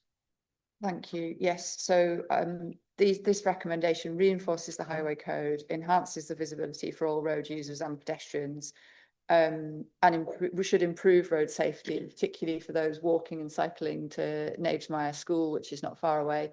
We've also had communication with Councillor Crawshaw, who talked about rail replacement coaches sometimes parking on that bend. So obviously this would also remove any parking from that area. So I'm happy to go with option 1 and to implement as advertised. So the next one is K2, and this is Queenstaith. So it was residents and the parking services team request that we consider revoking the existing restrictions and replacing them with no way in at any time double yellow lines due to vehicles parking on the Staithe in an evening and causing an obstruction. We recommended to revoke the existing single yellow lines around the Staithe and replace them with the double yellow lines. We received I should say that the current time restriction is no waiting 8 till 6, so it attracts a lot of evening parking. We received 8 objections, one regarding servicing of a pub, nearby pub that is accessed via the Staithe, which that service, those services to that pub wouldn't be affected by, because loading and unloading can occur from there. And then we received a large number of objections from coach companies that are servicing the hotel. And again, the issue there isn't an issue with double yellows or single yellows being there, as coaches can stop and have passengers, drop off passengers and collect passengers from those lines. And then they can wait at St George's Field if they were needing. They can't obviously park for any long period of time, but they could wait at St George's Field and then arrive to collect passengers from the hotel. We received a representation from the York Rescue Boat, who uses the Staithe to park their vehicles of an evening, and they've raised an issue, raised a concern regarding their vehicles being able to park there. We have taken that into consideration. We would be happy to provide them with waivers for their liveried vehicles, but wouldn't extend that to private vehicles of the volunteers. So the recommendation is to implement as advertised. And like I say, we'll be happy to provide waivers to the liveried vehicles of the York Rescue Boat. Thank you. Yes. So the proposals I can see would remove any obstructive parking and create a safer environment for all users, but still allow that loading activity, such as the coach drop-off and pickups. I've also had communications with York Rescue Boat, and we very much appreciate the service that they offer and bring to the city. They're hugely valuable and much appreciated organisation, and I'm really glad that we'll be able to provide a waiver for them to park their liveried vehicles while they're doing their training and for any emergency call-outs that they have. I've also had discussions about the needs around their volunteers for parking. And what I would like to do in this case is to look for alternative ways in which we can support their volunteers. And I am working with officers as part of our parking review to have a look at that. So what I would like to do with this one is to implement option 1, so to implement as advertised, but to commit to holding off implementing the double yellow lines until I have worked with officers and the York Rescue Boat to come to some kind of arrangement where we can support their volunteers with the parking needs that they have, not necessarily in this location, but somewhere nearby. So yes, we'll take option 1 for this one, but we will just hold off doing it until I've finished engaging with officers and the rescue boat. Okay, so now it's Rawcliffe and Clifton Without, which is Annex L, and we've got East Home Drive. Which was an issue of vehicles parking close to and opposite the junctions of Shelley Grove, leading to restricted visibility and approaching the junction in the centre of the carriageway. We proposed double yellow lines on the junctions of Shelley Grove, East Home Drive, and then to include Grasmere Grove as well. We received 3 objections. It is in close proximity, and 1 in support, I should say. It is in close proximity to a couple of businesses that operate on East Home Drive there, and both being hairdressers and a barbers. So we have received an objection from both of those, including 1 from a resident who lives locally. But the proposed restrictions will displace parking, but will remove parking close to and opposite the junctions, which is what's causing the issue at the moment. We've also received further requests to consider implementing restrictions on other junctions on East Home Drive. So the recommendation is to implement as advertised. Thank you. Yes, and in this case, the recommendations are in line with the highway code and create that safer road environment and increase the visibility. So I'm happy to go with option 1 and to implement as advertised. So the next one is L2, Tatton Close and Arlington Road. Which was initially reported to us for vehicles parking close to the junction on Tatton Close, but also vehicles parking on the bend of Arlington Road. It is a sharp bend. With any vehicles parking on the bend, it does bring vehicles into the centre of the carriageway and also restrict visibility. So we recommended to implement double yellow lines around the bend and into the junction. We've received a couple of objections, and whilst we do take those into consideration and appreciate that it will restrict parking, the parking on the bend is leading to vehicles approaching in the centre of the carriageway. And one of the representation received accepts restrictions are required in this location, but just asks for a lesser restriction. But a lesser restriction wouldn't, where they wanted it to be, address the issue or resolve the issue, I should say. So the recommendation is to implement as advertised. Thank you. Yes, and so looking at this location, the geometry of the road just means that there aren't safe locations on that bend anywhere for any parking. So I am happy to go with the recommendation of option 1 to implement as advertised. So we've covered Rural West. I think there wasn't any more in Rural West. No. So the next one is Annex N, Strensall Ward, which is Kirklands. And this was an issue raised by a resident who lives in the cul-de-sac area of Kirklands regarding access to and from their driveways and full access to the turning head So we recommended double yellow lines around the turning head, as you can see, as per the plan. We received 6 objections to it, all coming from residents that are directly affected by it. We've taken those into consideration. The issue remains for one of the residents regarding access. So we've recommended a lesser restriction as per the plan that would still provide access to the turning head. Access issues would be resolved for one of the residents that's experiencing those issues. Where there is no restriction, there are dropped curbs which vehicles should be parking in front of anyway. So we've recommended a lesser restriction on here as per the plan. Thank you. Yes, and I'm happy to go with that lesser restriction. So option 3 to implement the lesser restriction. So then I think we have covered all of the Westfield ones. So finally we come to Weldrake Ward, and we have just got P1 because we've done P2 already. So P1 is Church Lane in Elvington. Yeah, this was reported to us by residents regarding vehicles.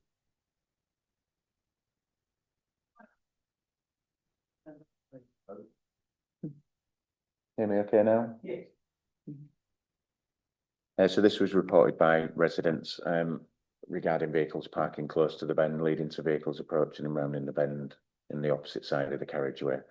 It's a narrow bend, a 90-degree bend, so it becomes a blind bend when you are approaching it in either direction. The Holy Trinity Church is in close proximity and is on the apex of the bend. We recommended double yellow lines to both sides. There is a lot of agricultural vehicles using this and heavy vehicles that use it coming from local farms and wherever. But we recommended the double yellow lines to both sides. We received 3 objections and 2 in support. We did propose and that it would be, because it's a conservation area, that would be narrower 50mm instead of 100mm and lighter primrose yellow lines rather than the canary yellow as they are at the moment. But taking the objections into consideration, the issue still remains that if vehicles are parking anywhere on that bend, and one of the representations, the written one that we received, it was recommending white lines. I presume they're referring to H-bar markings that you would normally put in front of driveways. They're not enforceable lines. They're only advisory to advise that access is required, but wouldn't resolve the issue anyway. Any vehicles parking on that bend is leading to vehicles being unsighted and potentially coming into conflict with heavy vehicles. So the recommendation is to implement as advertised. And it's worthwhile acknowledging that blue badges can park there for up to 3 hours, providing they're not causing an obstruction. And wedding and funeral vehicles are permitted to stop in order to be able to drop off passengers and collect. Lovely, thank you. So there was also, I think, a written representation that came with this one. Yeah. And yes, I've read that as well as the previous representations. And I think this is another case of where the geometry of the road just makes this an unsafe location to park. So I'm happy to go forward and to implement this as advertised, so option 1. So that, I believe, concludes all of the... There's just P3. P3, oh, sorry, where was that? P3, is that Weldrake? Yeah, yes. Right, sorry, thanks, Darren. P3. So we were asked to consider restrictions in the turning head cul-de-sac end of Ruffham's Close due to reported instances of obstructive parking.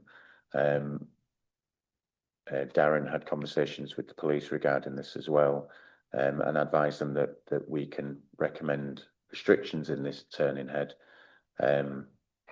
but we've received a large number of objections to it, as you would expect with this one.